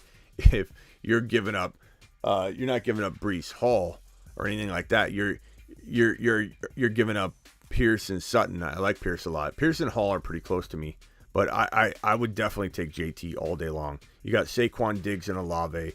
Go get JT. Go get JT. Appreciate your super chat, Diego. I just traded James Conner for Breece Hall. Love that. Love that. You've just been Smitty approved. It's fantastic. You guys are dropping some good trades on me right here. Trade idea: buy Olave for Kamara, Gabe Davis.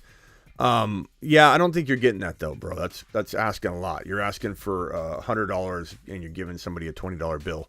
But certainly try it, bro. Certainly try it. If you can pull that off, I assure you, you will be the sorcerer of the day.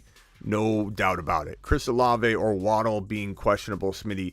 Waddle at the top of the show, I reported on Waddle being questionable but expected to play per Adam Schefter per a source.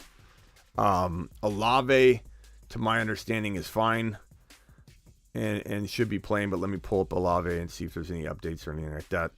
Olave's good. Oh, you're just saying Chris Olave or Waddle because Waddle is questionable. Okay, I got you. I'd probably go Olave. Because I don't trust the quarterback situation. I don't know. This could come back to bite me, Terry. Does the chat disagree with me at all? Does anybody feel like they would start Waddle over Olave, or are we starting Olave over Waddle with the quarterback situation and with everything that's going on in Miami? Terry, let's get an answer on this one for you, okay, buddy? Smitty, St. Brown, or Dobbs? If St. Brown's playing and there's no thoughts of or hints of limitation, I'm going to go St. Brown. Problem is that early game, I don't know what you're going to do. You're going to have to make this call. If I'm you, we got one Waddle vote, one Olave vote. Olave to the moon. I like Olave. Waddle, 100% Waddle.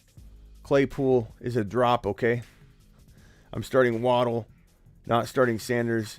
Waddle, Olave, Waddle. It's a little bit Waddle, but Olave is getting some good votes. So I'd probably go with Olave in this one, but obviously, the minute Waddle pops off again, we might be back to saying why will we ever bench him? Even for an Olave. But St. Brown, I would try and get an option that's going after or at the same time as St. Brown. Unfortunately, that might not be Dobbs, but maybe you can set that up with Reynolds or whoever. If you can't do that, then, Dobbs is a safer play. It's just going to crush you if St. Brown goes out there and balls out, bro. You're going to be crushed. Appreciate your super chat, my boy. Hero, dropping one. A.J. Dillon or James Conner tomorrow. Appreciate you, Hero. Where are my games at? Where are my matchups at? Cardinals are at home versus Philly, and then that London game. Man. Give me Dillon, bro. Philly's tough. Dillon. Give me Dillon. I love the matchup. I don't love that they're in London. I feel like it does something. London and Thursday games are just a little bit scary, but in terms of getting the production you want. But Philly's what's also scary? Philadelphia. The Philadelphia Eagles are a little more scary than a London vacation. So give me that, my guy. At the end of the day, a little bit of astute analysis, and I'm going to say it's an easy call at the end of the day. Adam, with a super chat, received an offer for Adams and J-Rob for Lamb and CEH. Give me the Devontae Adams side, and then I still shop J-Rob, and I try and get something like a CEH, straight up, or a AJ Dillon. But I'm not trading in Adams. I already have 2 starting running backs, but I need a better wide receivers. He has Debo, Evans, Lazard.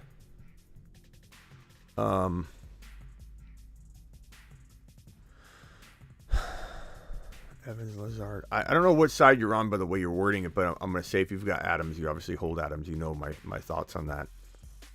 Would I take? I don't know how this is helping your wide receivers though. Already have 2 starting running backs, but need better wide receivers. I don't know how this would help you. I don't get rid of Adams though.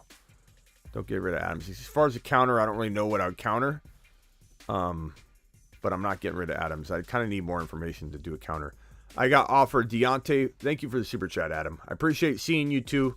You were huge last year and helping grow this channel, getting on here, dropping supers, and you're doing it again. And we'd like to see you in the comments more, though. We love having you here, Adam. Make sure you visit as much as you can. An OG from last year. Got offered Deontay for Hollywood Brown. I'd rather have Hollywood Brown, Parker, and thank you for the super chat. Ichigo. Which 2 running backs should I start? Jay Robinson, Jacobs, or Pierce? I'm putting Jacobs and Pierce in. After Jacobs' week 4 performance, you can't put him on the bench, but I would shop him, especially if he has another good game.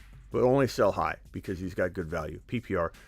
Also need a remaining running back to be my flex, Drake London. I would go Pierce, Jacobs, and probably I would go Drake London if it's me, if it's PPR. But I can't blame you for wanting to go J-Rob. Higbee or Ertz, give me Higbee. Give me Higbee because the Philadelphia defense is just crazy.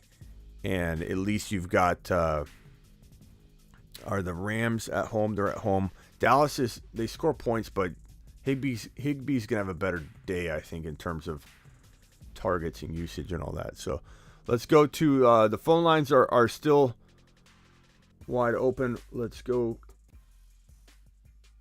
to the phone lines, people. To the phone lines. Cole, appreciate your super chat. Again, Drink, appreciate your super chat as well. Let's go.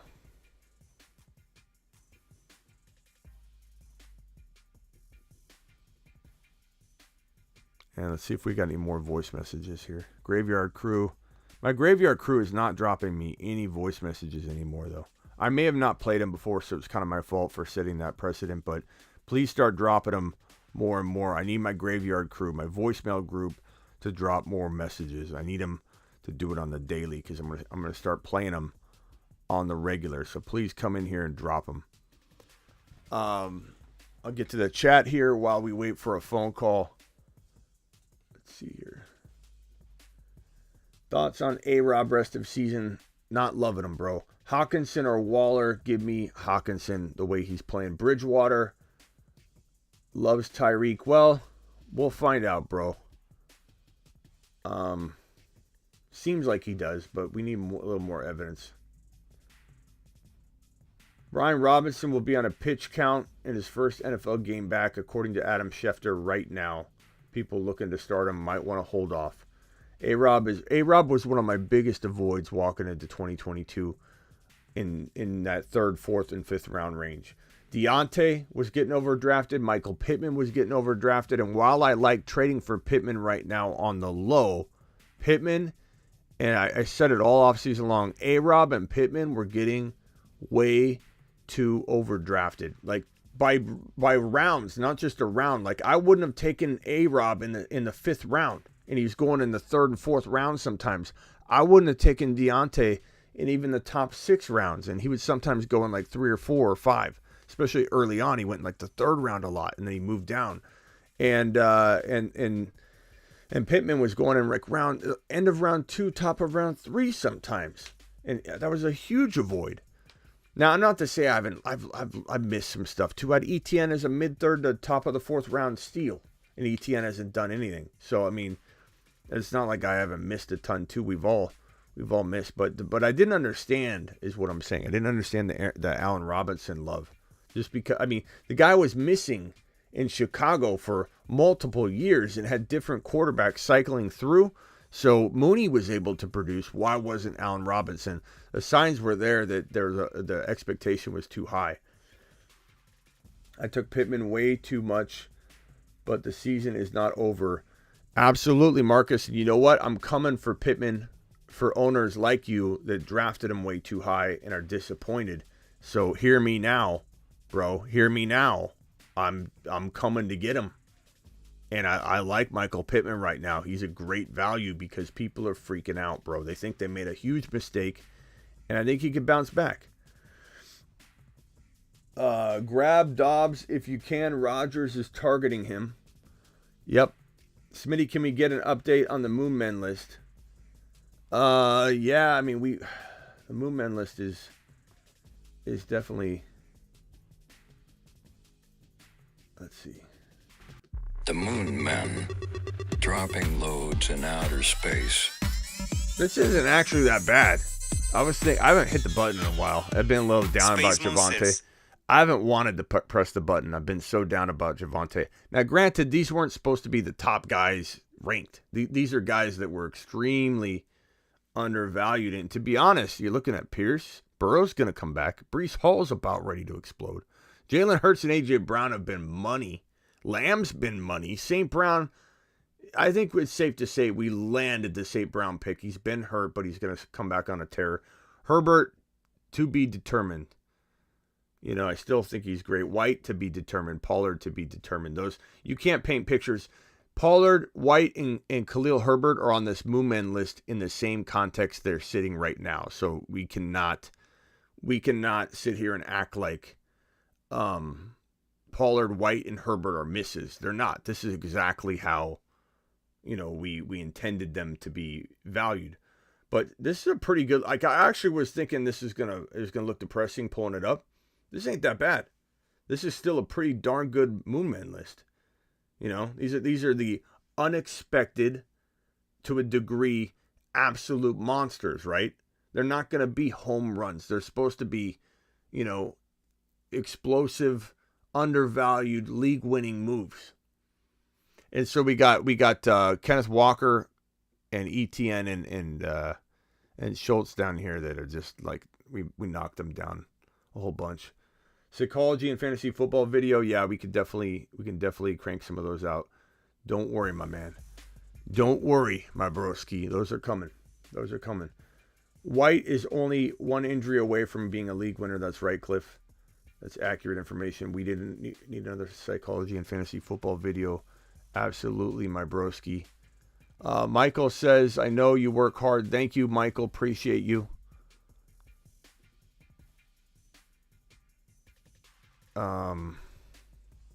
I have Javonte Williams on IR. I'm sorry, Davis. A lot of us do. A lot of us loved the guy. Phone lines are open. I don't know if anybody's trying to call. Let me open them up again. Let me close them and open them up again. Whoa. Call into the show. Call into the show.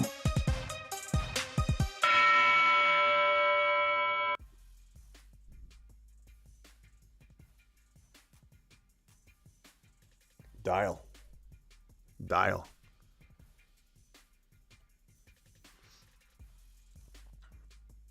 ETN in the trenches right now. Look, ETN's coming back. I think ETN's going to be relevant. I really still do. You're live on the Fantasy Football Show. Who am I talking to? Hey, Smitty, it's RJ. RJ, what's up, my man? How's it going? I guess I just wanted to go over my team and see what you think. Okay, hit me with it. All right.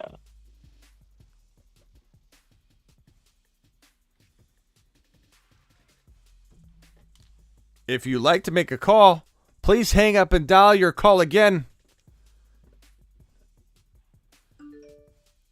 RJ, you prepared, buddy? Yeah, I'm ready. I was, all right, go. Kyler Murray. All right. I got Saquon, JT, Damian Pierce. I got Brian Robinson, and then Eli Mitchell in IR. Okay. And then for wide receivers, I got CeeDee Lamb, Hollywood Brown, Romeo Doubs, Curtis Samuel, and Brandon Ayuk.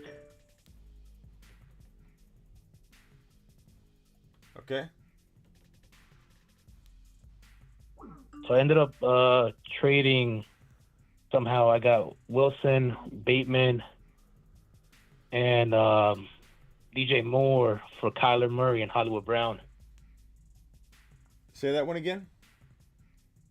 I ended up getting trading. I had Wilson, DJ Moore, and Bateman, and I ended up trading them for Kyler Murray and Hollywood Brown. Okay.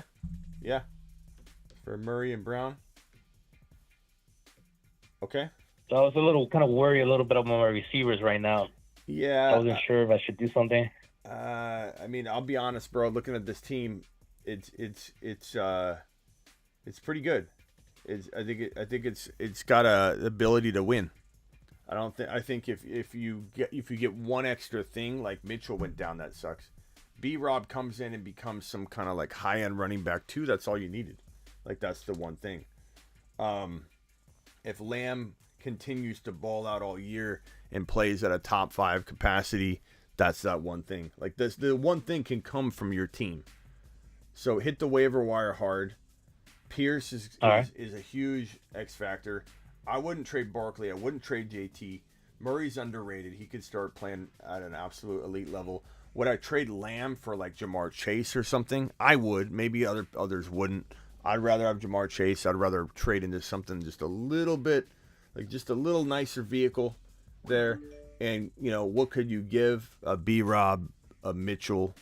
Like, these are all potential things that you could maybe send. And maybe you can get Chase straight up for Lamb. You know? All right. Are you worried about his injury with his groin? Who? This week? Lamb? With Lamb. We got news here from Schefter that he's questionable but expected to play. Okay. So, I'm not worried about it, yes. But is he supposed to play? Yes. But okay. could that change in a snap? Petty, appreciate you becoming a loyal member. It could, bro. But I like your team. Don't focus too much on anything yet. Come out of week number 5 and then head into week 6 and then maybe regroup. What's your record? You got to be like 2-2 at least, right? Yeah, I'm at 2-2 right now. Yeah, you're good. Kind of Wilson screwed me over a little bit. Yeah, you're good, bro. Hang tight. Let these guys gain value. Let B-Rob come in and start doing some things. You're good, bro. Appreciate it. All Love right, your show. Yeah, appreciate you. All right, next caller from, I believe this is an Arizona caller. Who am I talking to? What's up, Smitty? It's T. What's up, T? How you doing, man? I'm good. I spoke to you, I feel like 2 weeks ago, maybe. I'm just calling for an update on my team, man. See if there's any other moves I need to make. I tried to reach out for Chase. Things didn't happen. It seems like that owner was pretty stingy. Just wanted to hold Chase. I haven't reached out to the JT owner, but if I can give you my lineup, if you can give me any suggestions on any moves that I got to make, it would be really nice. Yeah, hit me with it. All right, man. So at QB, I got Burrow. At RB, I got Saquon and Jamal Williams. At wide receiver, I got Justin Jefferson and Mike Williams. At tight end, I got Waller. My 2 flex spots currently are Brandon Cooks, and I just recently traded for Chris Godwin. And then my bench is looking like Zeke, Kenny, Akers, McKenzie, Irv Smith, and Corey Davis. That's and then on IR. Those aren't IR, bad. I got Bateman and Brian Robinson. B-Rob, okay. That's not a bad bench, bro. You've got some, like, throw-in potential. So I don't mind that at all. I think you got some nice throw-in potential. I would probably say, let's see here. I threw another caller on here. Just hang tight for me if you would. Don't do anything weird like mouth breathe into the phone. We'll get to you. We'll get to you. Hang tight. We got like 3 or 4 people just like on one call. Burrow, Saquon, Jamal, JJ, Mike Williams. Very good squad. But I'm using Godwin. I'm using B. Cooks. I'm throwing them in with Zeke. I'm throwing them in with Penny. I'm trying to get an A.J. Dillon. I'm trying to get Higgins. I'm trying to get a potential what other wide receivers come to mind? Let me just look at a wide receiver ranking here from my thefantasyfootballshow.com. Learn about it. DK Metcalf. I mean, you could argue Godwin and is getting up. I would say Higgins is potentially doable with Zeke and Godwin, or Zeke and Cooks. Like, someone might overpay for Zeke a little bit that needs an RB. Yeah. You can maybe trade Zeke and Godwin for Dameon Pierce. I don't think you're getting a Breece Hall, but I'd still throw the offer out there. You could get maybe, like I said, an A.J. Dillon.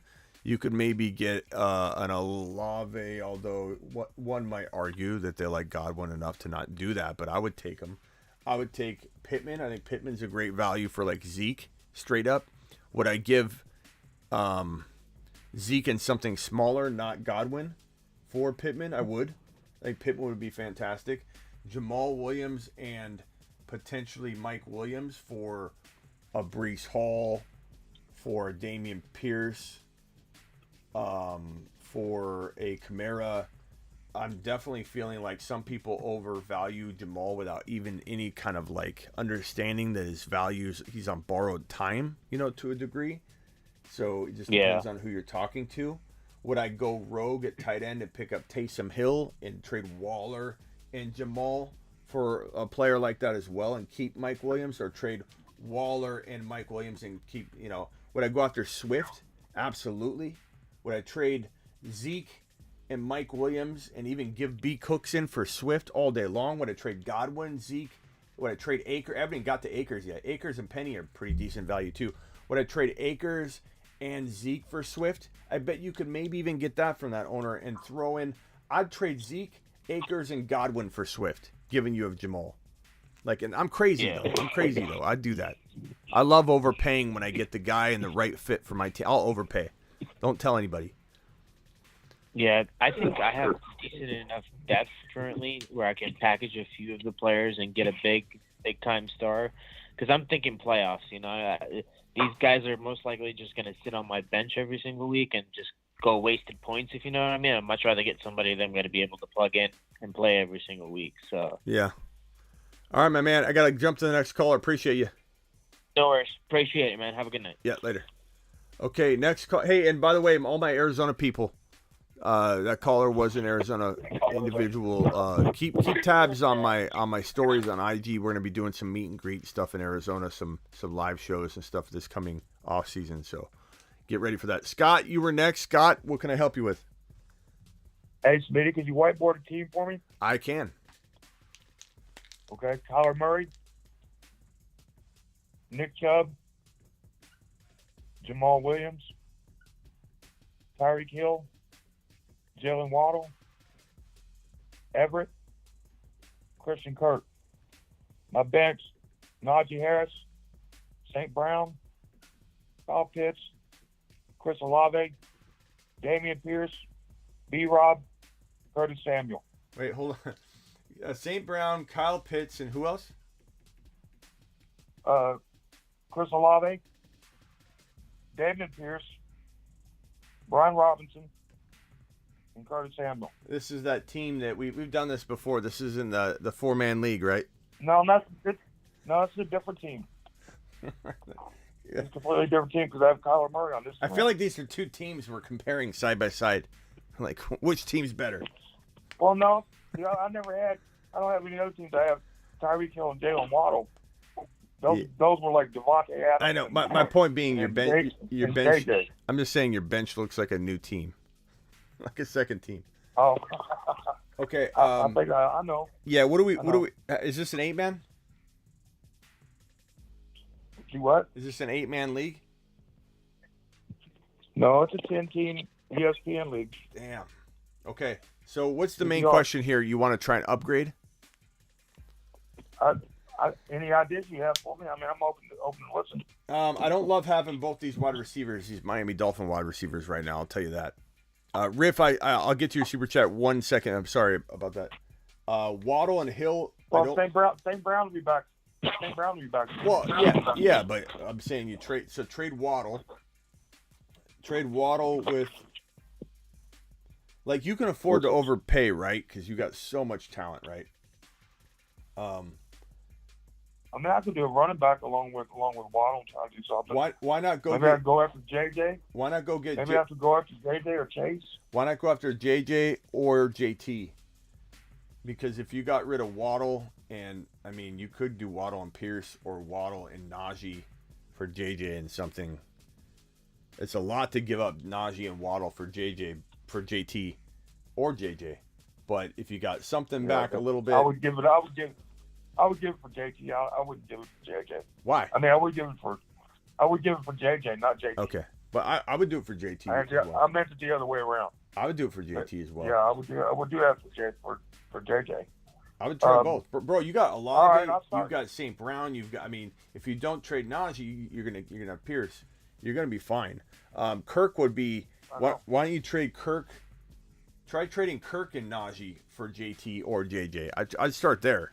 I'd try, and then I wouldn't stop there though. What if you traded Waddle and Pierce for JJ and Kirk and Najee for JT, and you got Kyler, Chubb, JT, Hill, JJ, Olave as your lineup? That would be sick. Go after both of those, man. Go after both of those hardcore. Try and come away with JJ and JT. And if you don't like JT, insert next running back on your list that you feel like is. It'd be Swift. Yeah, I don't mind going after Swift, especially because you have Jamal. So yeah, go after Swift and JJ. Get it done, man. You can get it done. You got enough depth to get that done. All right, brother. All right, thanks for the inputs, man. Yeah, appreciate you, man. Call anytime. All right. Next caller. Hey, how's it going, Smitty? What's up, my man? Not much. So I need help with who to start for flex this week. You want me to just give you my whole roster and some of my other guys? Yeah. Do you mind holding 1 second while I just get these two super chats out of the way, just so I don't get behind on it, and then then I'll help you. Actually, you know what? I got a few of them I gotta get out. So let's see here, Cody. Let me see here, super.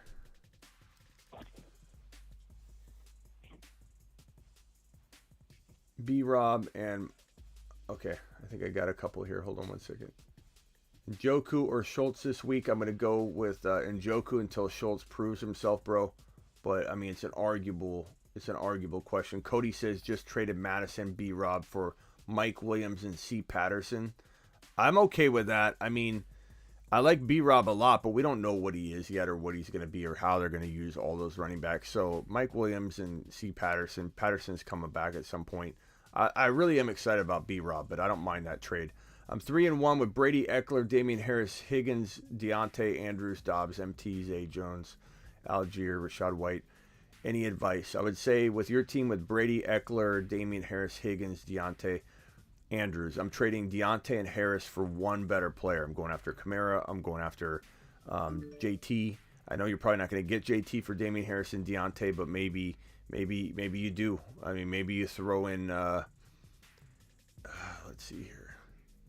I would do Higgins and Damian Harris for JT as well. To be honest, I'd get rid of, if you got to divide and conquer, I think the best player to trade might be Andrews if you're going to get a potential Devontae Adams or something like that, and then you have a different tight end you shove in there, especially if a guy like Taysom Hill's on waivers. Appreciate your super chat.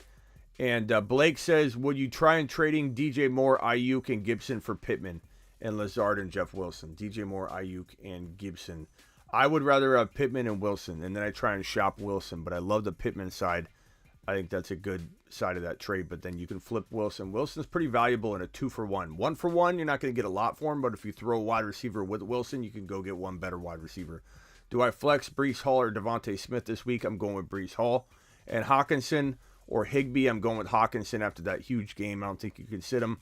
And then the last super chat here, drop one, Algier, Walker, Madison, Rashad White, Brian Robinson. I think you got to probably drop, I guess Madison, bro, but I'm not comfortable with that. I mean, you could drop Walker, but I'm not comfortable.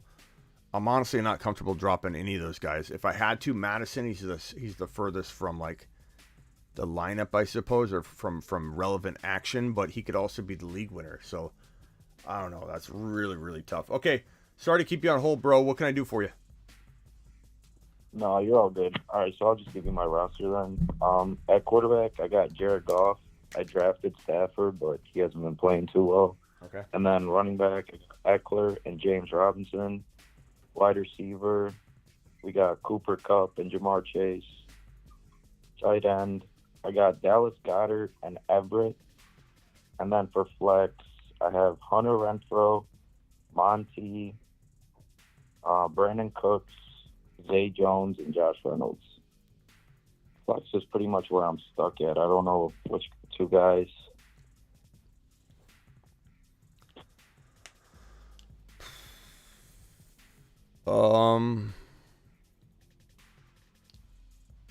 I mean, you got Eckler, Eckler, Cup, and Chase. I love it.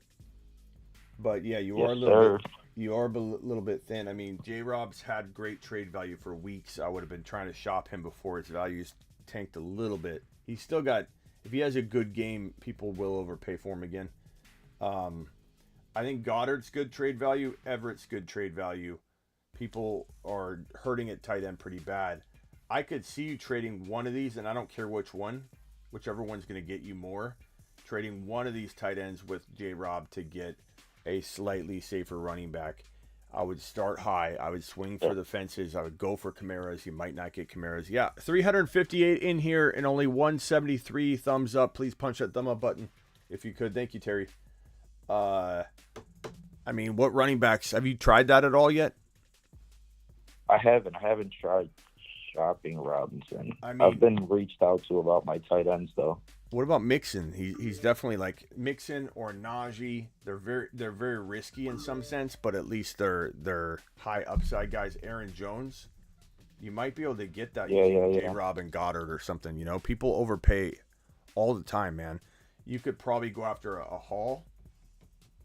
You could go after. I mean, Hall's a pretty good running back for Goddard and J-Rob, or for Everett and J-Rob. I think those are all very attainable. Even Damian Pierce you could maybe go after.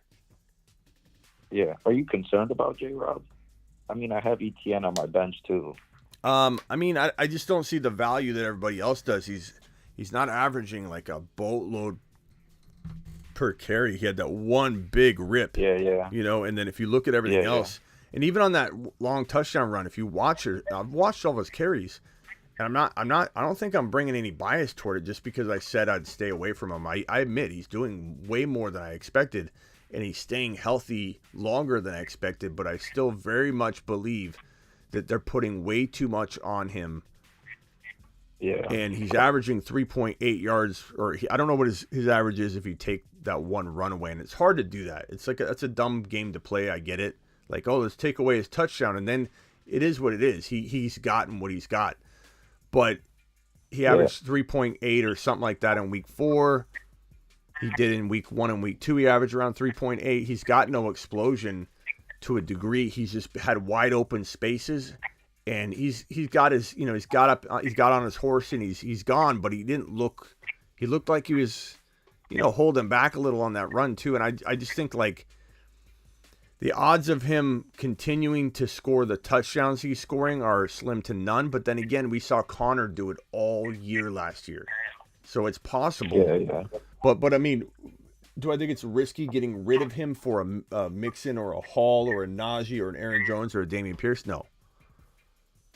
Okay. I appreciate you. And then one last question. How do you feel about Montgomery this week? I know they said he'll play. Him or Josh Reynolds? Thoughts? Let's see. Let me pull up Reynolds real quick. I appreciate you, Smitty. Yeah, no problem.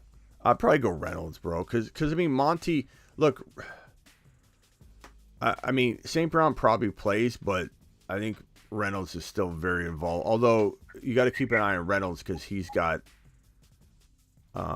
he's got an ankle issue. Yeah, he's got some issues. So you got to keep an eye on that. But he had 10 targets in week number 3, 8 targets in week number 4, and back-to-back 80-plus yard games coming out of the last 2 games. So he's definitely involved in a touchdown.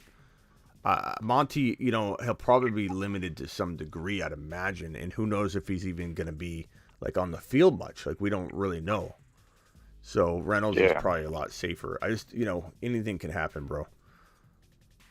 I appreciate you, Smitty. Yeah, keep going, man. Appreciate you, man. Thanks. Okay, Riff is another super chat. Choose a flex: K. Herbert, Devontae Smith, or Gabe Davis. Give me Gabe Davis. Unless Monty's out, which it doesn't appear to be the case, I'm going to go Gabe Davis. But make sure Gabe's not suffering a setback of any kind. You know what I'm saying? Because then you got to worry about. You just got to stay on the news in the morning. And I'm live the entire half hour leading into morning game kickoff. You're live on the Fantasy Football Show. Who am I talking to? This is Mark. What's up? Mark D. It's Mark who? What's up, man? What's up? Mark D from Vegas. What's up, my man? Just chilling, man. Let me give you my lineup. Hit me with it. I got Josh Allen, Mike Evans, Christian Kirk, Josh Jacobs, Singletary, Firemouth, Scary Terry, Olave, CMC, CD Lamb. You give me all your good players after I'm writing your lineup out. Okay, CMC. I know. Lamb. CMC, CD. Evans, Jacobs. Hold on, I'm gonna It's a write. 10-man. I'm gonna write your lineup up because I was writing it all up differently. Kirk, Terry, Olave, Muth. Okay. And Josh Allen. Okay. Anybody else? And then I got Khalil Herbert, DK, and Tony Pollard. All right. So you got a off balance team here. Heavy wide receiver. Heavy running back. Yeah. Heavy running back. Who do you have at running back other than CMC and Jacobs? That's the thing. That's the thing is I'm trying to upgrade on running back. Yeah. You said heavy running. Okay. Maybe. Yeah. So I'm trading Jacobs on the high, even though I know you're going to be getting rid of a running back, but I'm going to upgrade him.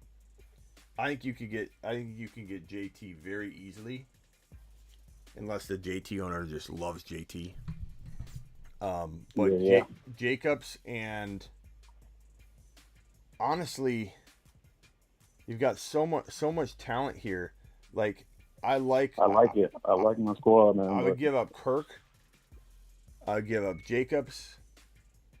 I'd throw in Scary Terry if I needed to avoid giving Olave, because I want to keep Olave, I want to keep Evans, and I want to keep Lamb, and I want to keep DK. However, if I had to go away from that, I could do Jacobs and DK. I could technically give Lamb straight up in an offer, and then they counter and they want something, and you go back and forth and you figure out what you're willing to give up. But I feel like ultimately I want Jacobs in one of the lesser of the 4 wide receivers that you have. Or you could say the 3. Like, even if you wanted to give up Olave and Jacobs for JT, I would do that. I would give that up in a heartbeat, even though I love Olave. I'd give up DK and Jacobs for JT. I'd prefer to give Kirk and Scary Terry both versus giving one of those guys. You have the depth to do that. But you get JT on the squad, and it's scary looking, bro. It's already really good, but it is scary looking. Yeah, 3-1. I'm doing all right. What do you think about CMC this week? Against the Niners. I think it's going to be a tough day for him. He's the kind of guy that can get bottled up all game long and then rip off a 50-yard touch. I mean, we've kind of seen it a couple times this year where it's like CMC's having a dog water day. And then all of a sudden he rips off in the fourth quarter a 45, 50-yard run and puts him over 100 yards, no touchdown, whatever. Like, that could definitely happen. So, I mean, the Niners are a really good D. I wouldn't expect it, but could he somehow get 100 total yards? It's possible, bro. It's possible. I think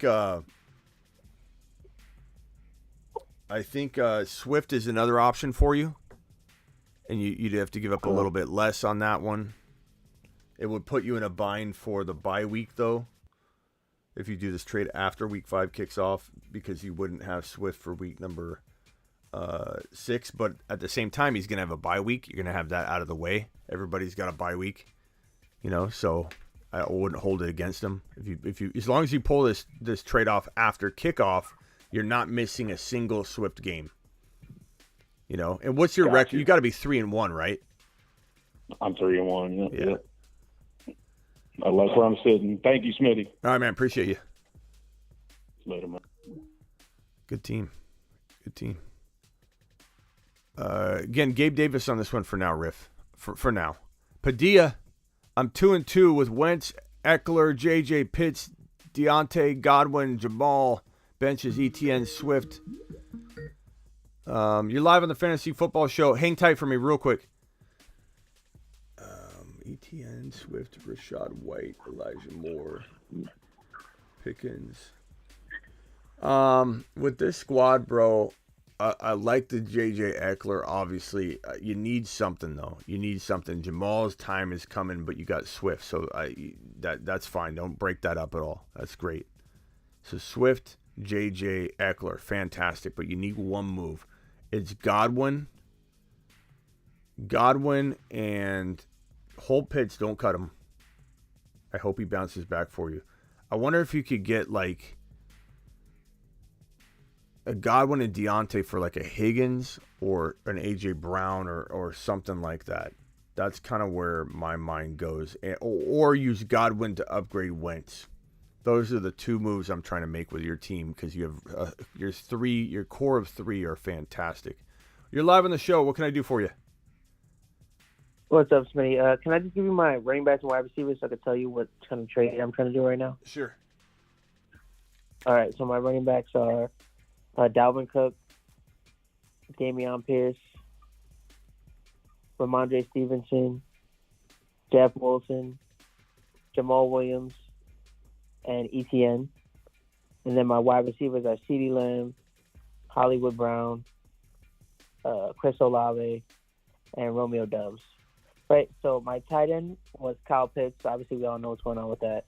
And so I'm really trying to get rid of Jamal this week, like right before, because I know his value is going to crater when Swift comes back, and now he has a bye. So I was looking at somebody who has Higbee, and he has Higbee and Freiermuth. So he said he'd be willing to trade one of them, and I'm trying to go after Higbee and he doesn't. His running backs are done. He lost Javonte, and he just has Michael Carter in his lineup. So I'm thinking of Jamal Williams for Higbee, but I know that's still too much. So maybe I should get something off his bench. What do you think about that?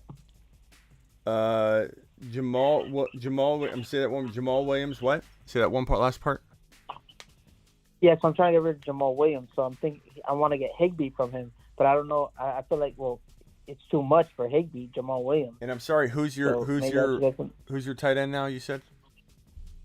I mean, I just picked up Irv Smith. That's the only guy on waivers. Really. Taysom Hill available?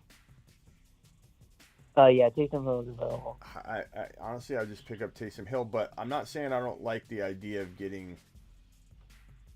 I pick up Taysom Hill and start him this week, but I don't mind you trading for a tight end. I just don't know.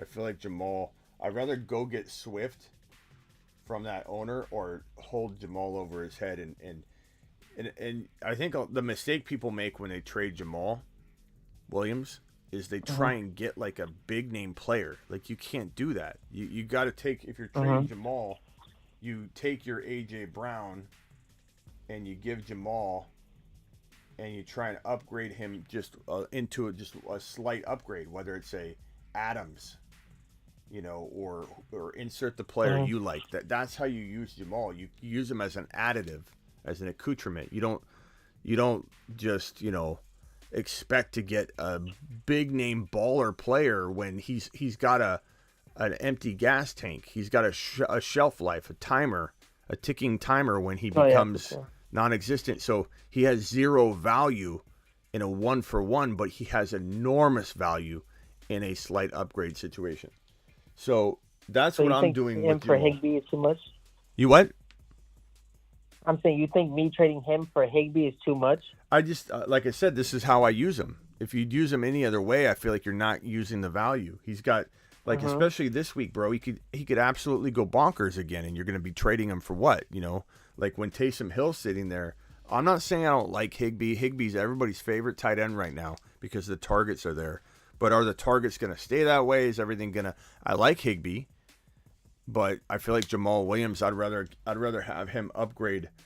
So in your case, Lamb. Upgrade Lamb into Adams. The same scenario I gave you. I'd trade Jamal Williams and Lamb to upgrade into Adams or Diggs or JJ or Jamar Chase. Yeah, I tried to get Chase. I could try to get Chase, and he said no. Well, I offered it. He said no. Yeah, so. I would, but I would look to do Lamb and Jamal for Adams, or Lamb and Jamal for Diggs. As long as you feel those are upgraded moves. And what do you think about somebody else has Njoku and Drake London on his bench? Do you think maybe I should go after them too, or get both of them for Jamal? Maybe. Like if you got both of them from Jamal, I suppose. But you, yeah, I mean, I suppose, but I don't know, man. Honestly, I think I do what I'm describing. Like, you know, there is a reason I'm describing it. I think it's the best way to use Jamal. Like, you could keep asking, and I don't mean this in a disrespectful way. You could keep asking me 100 ways on it, and I'm going to literally keep saying, hey, bro, use Jamal to upgrade Lamb or to upgrade Pierce or to upgrade, you know, Dalvin Cook. You could use Jamal to upgrade Dalvin Cook slightly, especially if you go to the Swift owner. I don't know what the Swift owner has, but I bet you haven't necessarily, well, maybe you have, tried to slightly upgrade somebody using Jamal to the Swift owner. Have you? Maybe you have.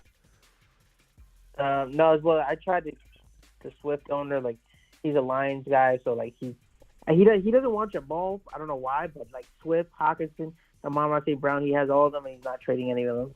Well, yeah, I mean, I don't know. I think Higbee's okay. I'm just not like. I like what Jamal's about to do for you this week, bro. I just feel like once this week his value is just gonna go down.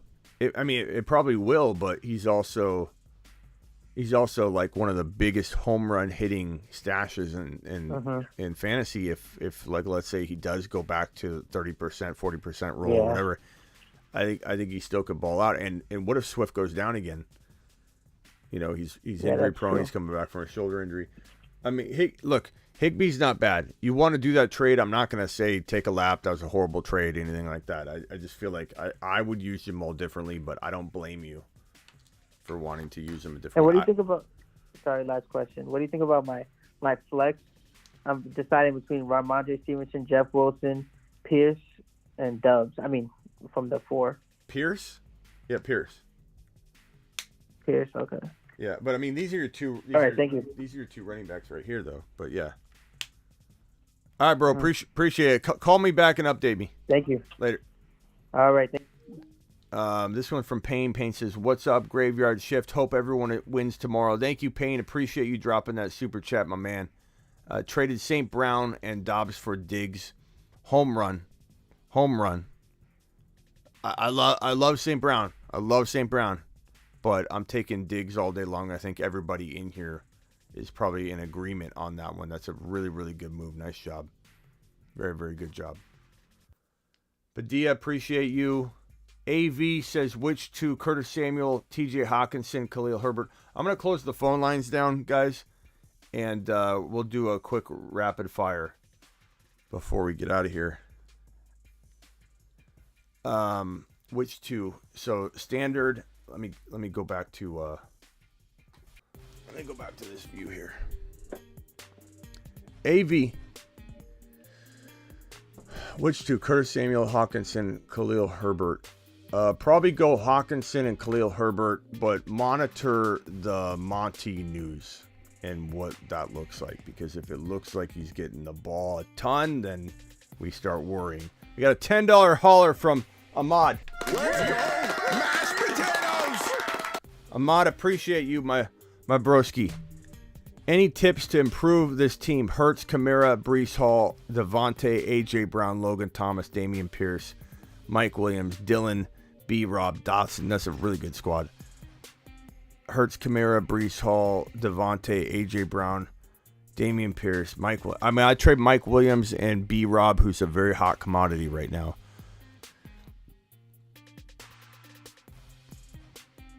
Let's see. Mike Williams and B. Rob, or Mike Williams and Dylan. I'm going after.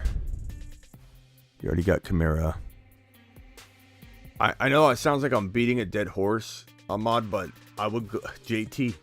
I mean, I created a video on that before this live stream. Go watch it if you haven't already. You have the depth to add JT to your roster. You have the depth to do it. Would I trade an AJ Brown? I try not to. Would I trade a Devontae? No, I would not trade Devontae. I would keep those guys. Would I keep Kamara and Breece Hall? I would try my best. But everybody else is fair game. Even Damian Pierce, who I love a lot. But would I trade Damian Pierce and a Mike Williams for a JT? Would I do my very best to get JT using combinations of players like Dylan and Pierce and B-Rob and Mike Williams? Yes, I would. Try to keep Hurts, Kamara, Breece, Devontae, A.J. Brown on the roster. Try and get JT. Try and get Christian McCaffrey. And McCaffrey might have a bad game in week number 5 here against the Niners. And this game is in Carolina, but it's still going to be a pretty tough game. So maybe you even pull this move off after this week. You know, and maybe Damian Pierce balls out again, and so you gain more value. Maybe you can figure this out and get CMC cheaper. But JT's game already played. He sat out the game, obviously. So he's not going to increase in value, most likely, too much. Because his owner sat him, right, because he was injured. He'll sell him lesser than he would have before that game kicked off. But still, for the most part, that offense looks so stagnant. The JT owner might really sell him a lot cheaper than he should. Appreciate your super chat. Hopefully that helps you, and hopefully you're able to get that done. Please check back with me and let me know. Other players, Swift. I'm going after Swift using smaller combinations of what I just said. I like Swift a lot on your team. Trade Amon-Ra for Breece Hall. And D. Hopkins. Yes, I take Breece Hall and D. Hopkins for Amon-Ra, who's still banged up and then has a bye week. It's a tough call because I love Amon-Ra, but I'm taking that all day long. I think it's a very smart move. Very, very nice move, even though it's painful at the same time to get rid of Amon-Ra, who I love. Hey, Smitty, Flex Stevenson or Gabe Davis?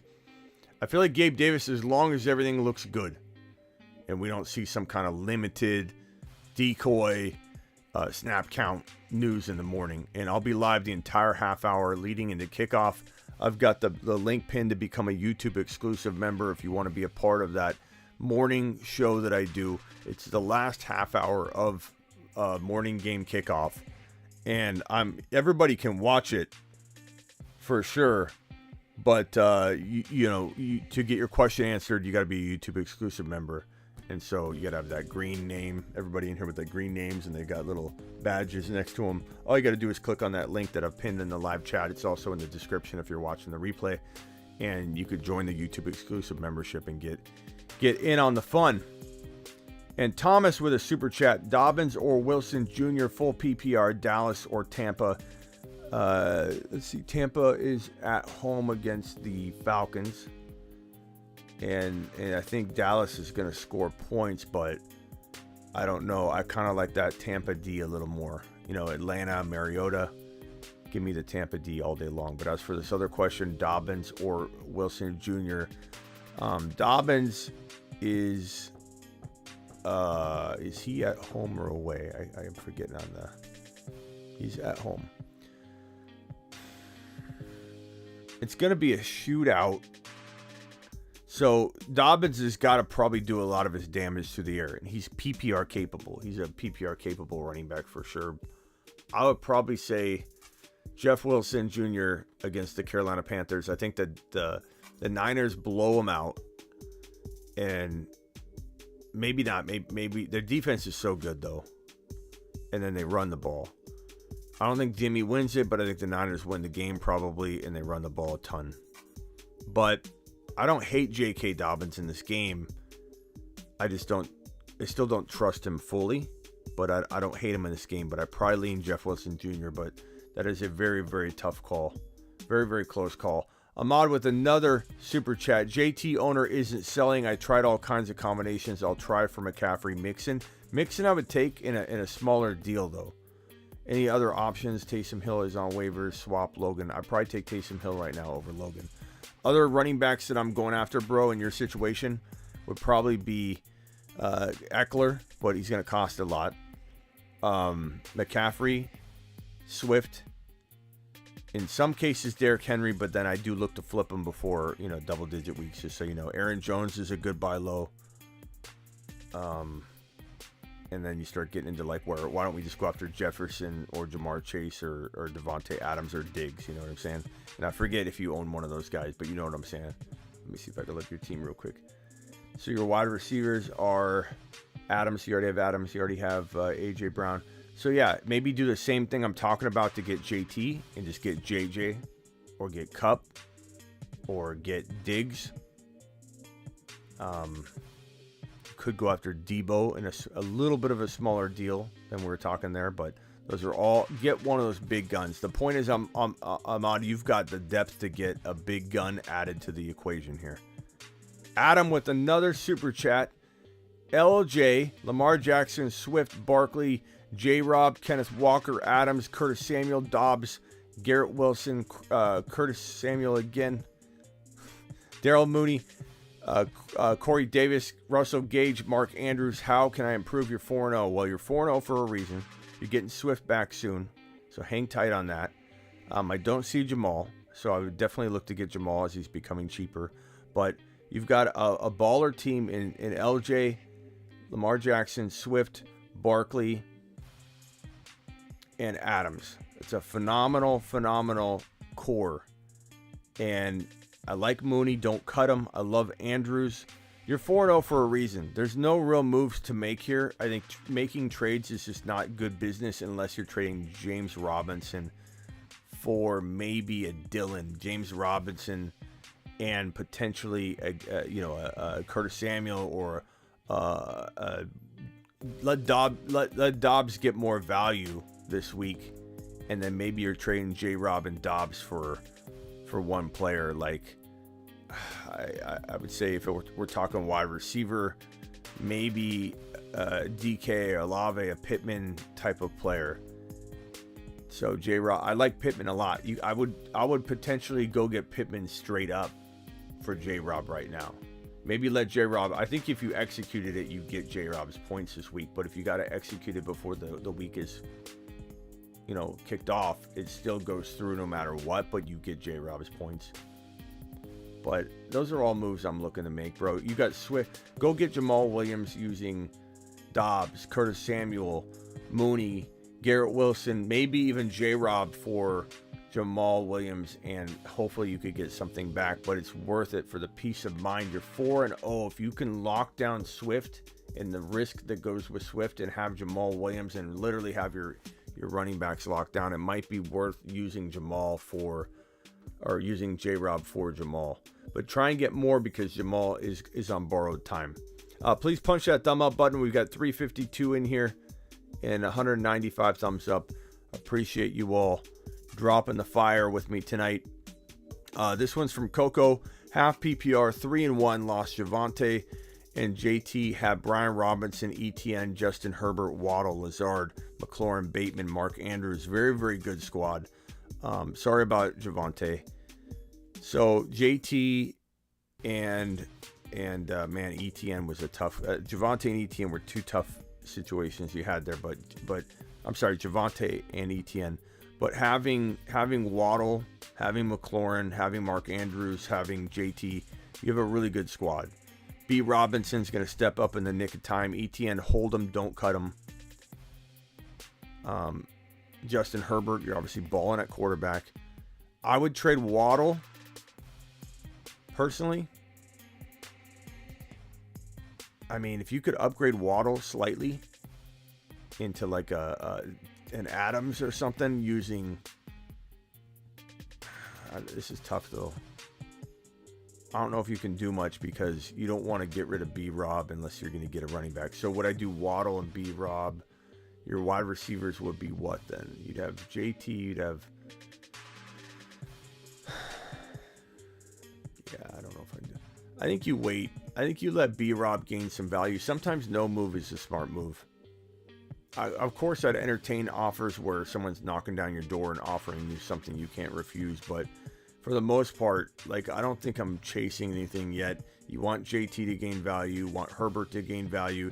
ETN and Brian Robinson and Waddle's even low right now. You know, McLaurin, Andrews is a sell high, but like only if the right offer comes along. Like you pick a Taysom Hill, you get Devontae Adams for your Andrews, which is even arguable. And if you didn't want to do it, I'd understand. I mean, that's. I think I'm just leaving it the way it is, or potentially looking to do an Adams type of deal like that, or just wait for B-Rob to gain value. But I appreciate your super chat, and you know, very very rarely do I say don't do a move, but your team feels like that kind of team.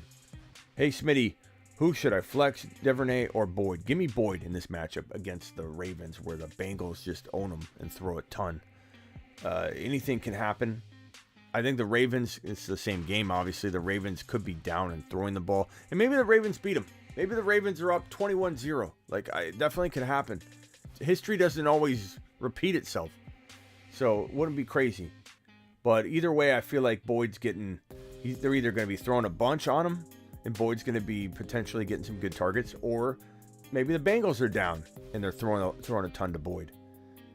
And I hate to knock on wood, but I hate to say this, but like T. Higgins is always in and out of the lineup. Like if something happened mid-game with him, because he's been struggling with injury and even got like a headshot the other day, went out of the game for a few minutes. He's very injury prone. Boyd would step up and have a pretty decent day. So I definitely like Boyd a lot as a crafty wide receiver 3-4. Who should I start full PPR, AJ Dillon or Gabe Davis? Give me Dillon. In this one against the Giants in London. I think they run the ball a lot, but Gabe Davis is a fun play as well. Anthony, I'm going to tell you to try and find a way to play both of them, but if you can only pick, I guess I lean Dillon, but I say that with some reservation because I really do like Gabe Davis this week a lot, bro. I love him a lot. Let's go to the speed round. It is time for the speed question and answer segment.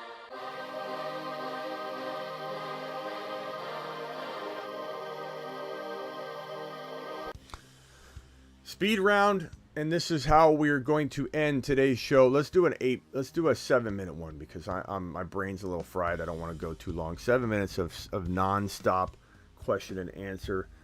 Let's go. Hit me with it. No long questions. It's got to be very, very short. Very, very short. Anthony with the super chat. Appreciate you, Anthony. Who would you start? AJ. Oh, I got that one already. Okay. Let's go. Long questions are getting ignored. Cardinals or Eagles? Give me the Eagles. Good matchup. Always play the Eagles. I don't trust the Ravens wide receivers. I don't either. But Mixon has played like a top 5 running back this year. So hard to trade him away. He hasn't played like a top 5 running back this year. I think you're joking. Keep Patterson. I don't know what that's for. I think Waddle and Mixon might be okay. I don't think these are questions here. Start on Njoku or Everett. Give me Everett this week. Pickens, Duvernay, or MBS. Give me Pickens. Josh Palmer or George Pickens. Give me Pickens. Damian Pierce or Stevenson. Give me Damian Pierce. Too long, Terry. Too long. Pierce or Sutton for Adams. Give me Adams. Andrews or Sanders for Swift and Ertz. That one slipped by me. I'm going to try not to scroll, guys, so I'm sorry. I'm going to skip down a little bit. I'm sorry. Re-ask the question. Don't paste it over and over and over and over, but re-ask it if you think I'm going to miss it. Gabe Davis, Cook. Give me Gabe Davis. AJ Brown, Kelsey, Connor, or Cup, Mixon, Higbee. Give me AJ Brown. Give me the Cup, Mixon, Higbee, I suppose, but that's super close. That's almost dead even, bro. That's almost dead even. Deontay, Lazard, or Boyd. Give me, I guess, Deontay, then Boyd. Do you ever sleep a little bit? Sporadically. Olave or Brady? Give me Olave. Give me Brady if it's super flex paying out. I mean, obviously it's super flex, but give me Brady. Waddle or for Kamara? I take Kamara with the quarterback situation, bro. Davis in a flex. I love Davis in the flex. Olave or Ramondre Stevenson in the flex. I'm going to toss these super chats here and answer these separately because I will hit them with more attention. QB stream. Probably go too long of a question, but I'm going to still say I saw Cousins in there. I'll probably go Cousins over Goff, but that's close. Olave or Brady. Again, Brady. CMC, Najee, and Olave. Give me CMC. Castro, thank you for that super chat, by the way. I'll get to that 1 second with more attention. Dylan and Dylan, Singletary, Lazard, McLaurin. Give me Dylan, then McLaurin in that order, then Singletary. Stevenson, Curtis Samuel, Dobbs. Give me Stevenson, I suppose, or maybe Dobbs. Dobbs might be safer. Penny or Olave. Give me Olave. Goff or A-Rod. Give me A-Rod. Garrett, Gabe Davis or Jamal Williams. This week, Jamal, but I love both of them. I'll find a way to get both of them in my lineup. I got to skip down to the bottom. Guys, there's so many going. Everyone takes offense during this if I missed their question. You skipped it 3 times, Schmitty. We'll take a look at the chat rolling by. Start Dobbs or ETN. Give me Dobbs for right now. Olave or Waddle. Give me Olave right now, but I'm wavering on that. Jamal or Jeff Wilson or Mixon. Or Jamal or Jeff Wilson for Mixon. Give me Mixon. Trade Chase for JT. It's even, bro. It depends on your positional need. Stevenson, Curtis Samuel, Dobbs. Give me Stevenson. Trade Mahomes and J-Rob for Lamar. I'd rather have, I suppose, Lamar. Pick one. Gabe Davis, Herbert, Algier, Mostert. Give me Gabe Davis for right now. Trade St. Brown for London and Breece Hall. Very even, Steven. I'd say that's smack dab in the middle, bro. Rashad White or Pollard. Pollard's been banged up, so probably Rashad White, but I dread saying that because who knows what's going to happen. And Pollard at any moment could blow up. Dameon Pierce, Jamal Harris. It's a little long, Fabian. Also starting St. Brown. Dameon Pierce, probably safest, but Jamal's got more upside with maybe a tad more risk. Thank you, G-Money. Appreciate you. Skipping down to the bottom. I'm sorry. Reposted. Dobbs or Jacobs. Give me Dobbins or Jacobs. Give me Jacobs. But very even. Start Jeff Wilson, J.K. Breece, or London. Give me Breece Hall. And then I would go probably, I guess, Jeff Wilson after that. Muth, JT and Muth for Breece and Kirk. Give me JT side. Daniel Jones, Rush, or Pickett. Give me Rush or Pickett. I don't know about Daniel Jones. Caden, Otten or Taysom Hill. Give me Taysom Hill. Davis or DJ Moore. Give me Gabe Davis. Stevenson is going to be the highest scoring running back tomorrow. I hope so. Stevenson, there's a reason we've been touting him all offseason, bro. I hope he gets a shot. It's about Bill giving him enough work. Pick 2, Jamal, Mixon, or J-Rob. Give me sit J-Rob. Smitty, trade Mike Williams and Breece Hall for Diggs. Probably take Diggs. Breece or London. Give me Breece. Deontay or Devernay. Give me Deontay. Jamal Williams, enough for Dylan straight up. It's pretty good. I'd take Dylan long term. Drop Henderson for Rashad White, probably. Gabe Davis or DJ Moore, give me Gabe Davis. Pierce and Monty, give me Pierce. Olave, Stevenson, give me Olave, but I do love both. 2, Waddle, Olave, Kirk. I'd probably sit Kirk, but barely. Hurts or Disley, probably Disley. Flex 1, Wilson, Gallup, Pollard. Probably say give me Garrett Wilson. Pat Fryermuth, Conklin, give me Fryermuth. Wentz, Kyler, give me Kyler. Trade Pierce and Fryermuth for Andrews and Hunt. Give me Andrews and Hunt. Let's see here. I gotta skip to the middle range here.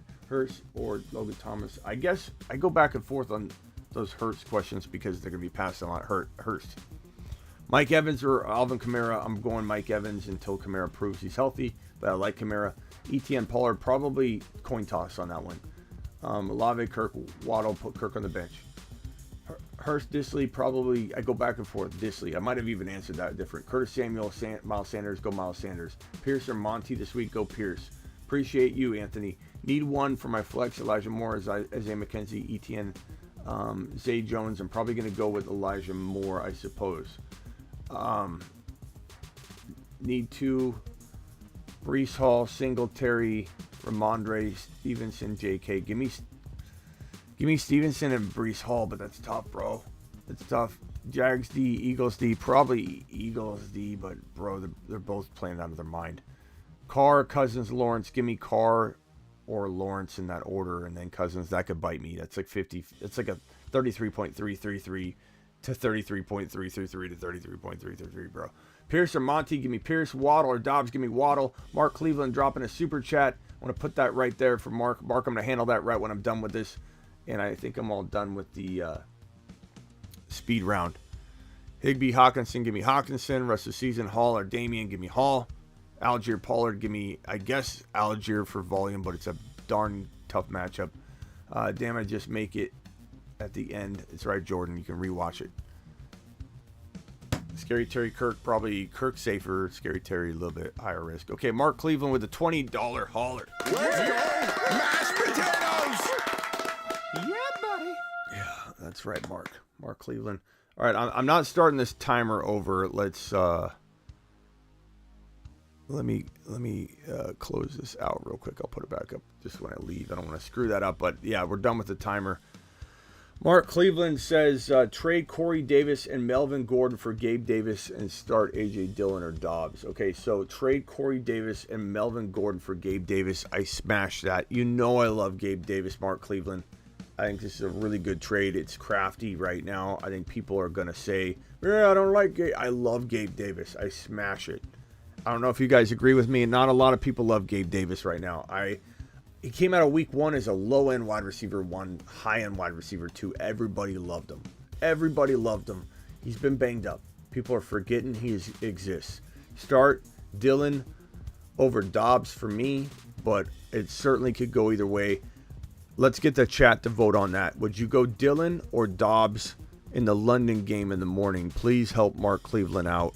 I go Dillon. I love the Gabe Davis. Mark, punch that trade. Can I get a vote on Dobbs or Dillon, please? I'm going Dillon. Mark Cleveland, appreciate you. As always, you are the man. Castro says, how do you feel on picking up Jameson Williams? I like him as a stash, for sure. I'm grabbing him. We just don't know how long it's going to take him to get comfortable. Coming off the ACL. Palmer, Reynolds, ETN, B-Rob, appreciate you, pal. I'm going to rank him. Appreciate you back. I'm going to rank him as Reynolds, Palmer, ETN, B-Rob this week. B-Rob eventually, but not yet. ETN's the highest reward, highest risk, though, but he's got a lot of risk. Dillon, Dobbs, Dillon, Dobbs. Mark, it's pretty even. I'm going to say Dillon, but I mean, super close, bro. Payne, get some rest, bro. You deserve it. Thank you, Payne. See you all in the morning, by the way. Let's see.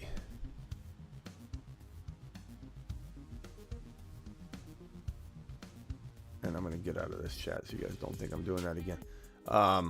Thank you all for the super chats. Thank you all for everything.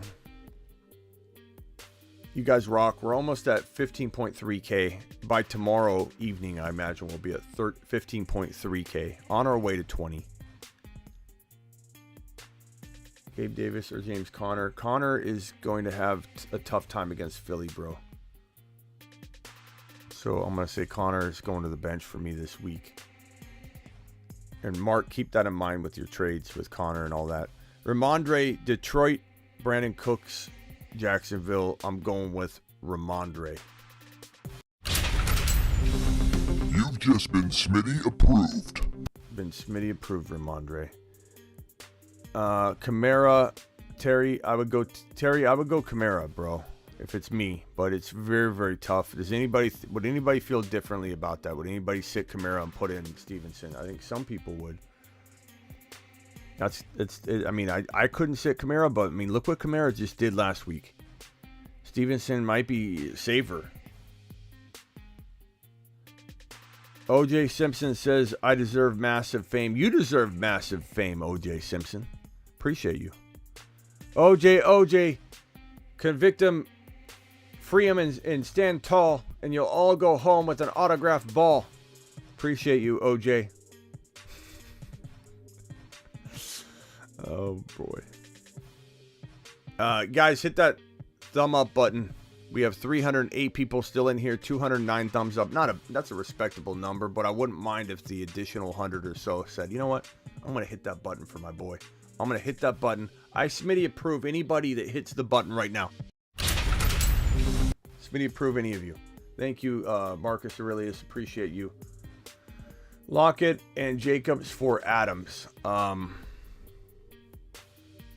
Adams all day, bro. Like take a lap for Aston. But Vega, as you take your lap, pat yourself on the back because you made that happen. Not me, not anybody in here. Vega, you put yourself in a position to get Adams for Lockett and Jacobs. So nice job. But definitely take a lap, take a victory lap.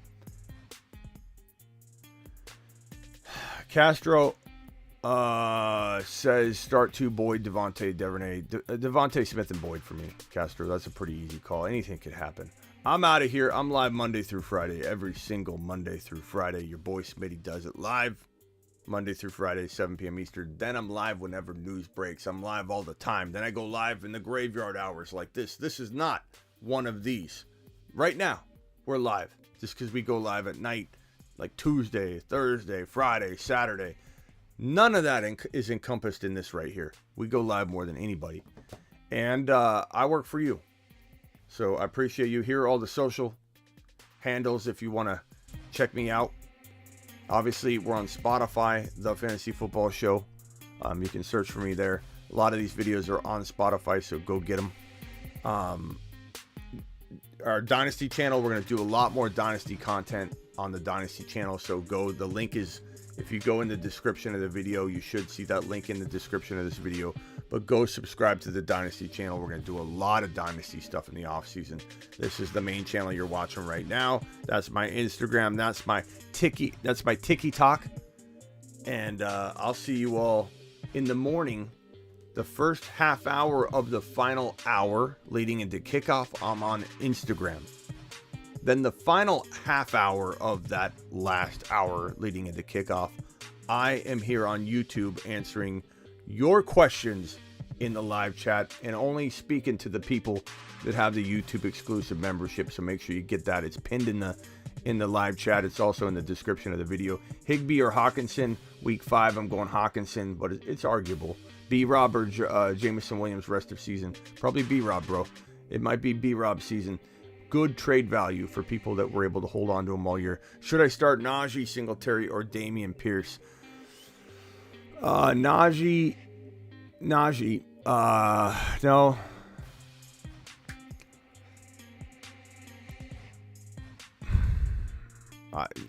Najee or Pierce, chat? What are we doing here? Najee or Pierce? Can we get a vote on this one before we head out? I want to make sure I'm not bringing my bias into this. Najee Harris or Dameon Pierce this week? You have a tough dilemma, Ben.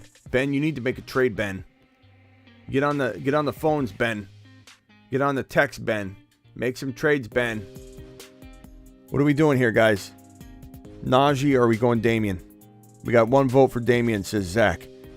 Alton says Dameon.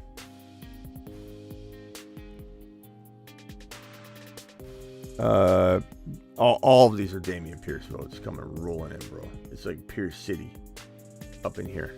Pierce is the mayor of this town. Yep. All right. See you all in the morning here live on the YouTube channel. A half hour before kickoff. Get out of here.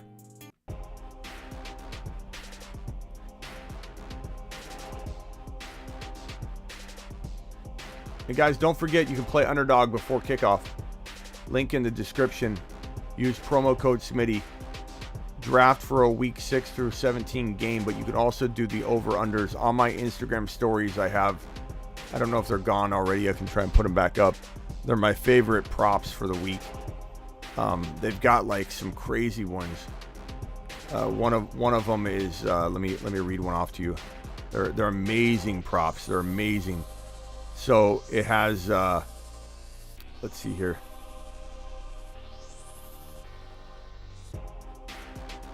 Let me see if I can pull it up here. Mark, let's see. Pickens over 38.5 yards. Smash the over on that. You know what? Let me come back real quick and put these up on the screen. Because I think you guys need to see this. Hold on. I mean, this is crazy. These are really, really, really good odds. So go to Underdog Fantasy. Use promo code Smitty. They match up to $100 in your first deposit.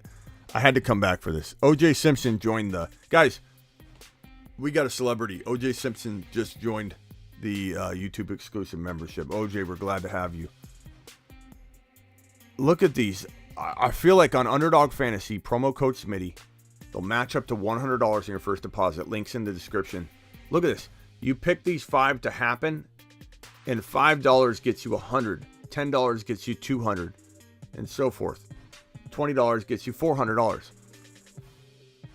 Over 65.5 yards for Andrews. That felt like a good one to me. Pickens over 38.5. Are you out of your minds? Dameon Pierce over 68.5 rushing yards. Jamar Chase over 71.5 against a rival where they blow up every single week.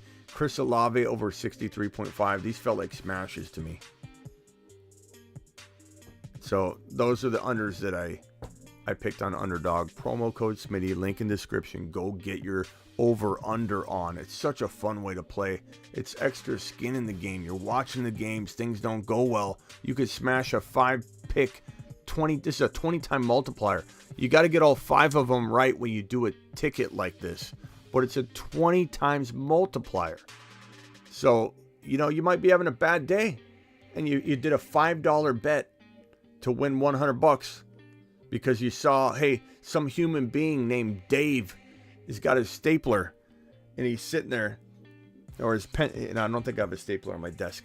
He's got his tape, and Dave's just taping stuff at his desk, doing these over-unders. I don't think this comes from Vegas. This is Dave. Dave's behind the desk deciding what over-under he should be using, it seems, because some of these are really ridiculous. Some of these have some real nice upside. Like, I wouldn't say you have to put all these together, but like when you look at Pickens getting 38.5 yards, no glove, no love. OJ Simpson. What was the other one I had for OJ? All my OJ riddles are gone out of my brain.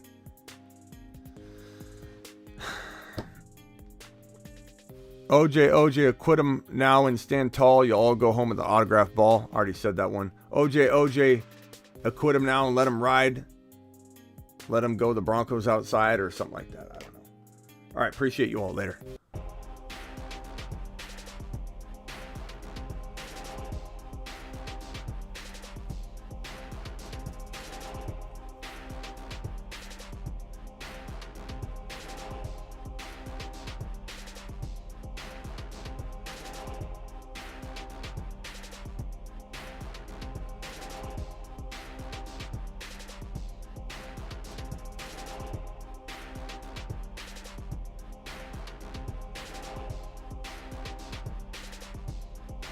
Thanks, OJ. Appreciate you.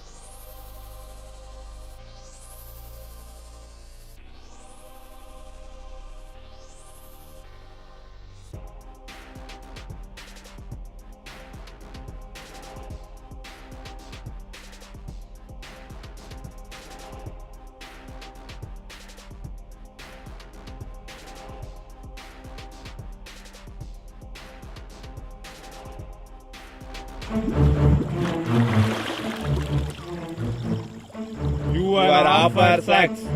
You are trade offer sex.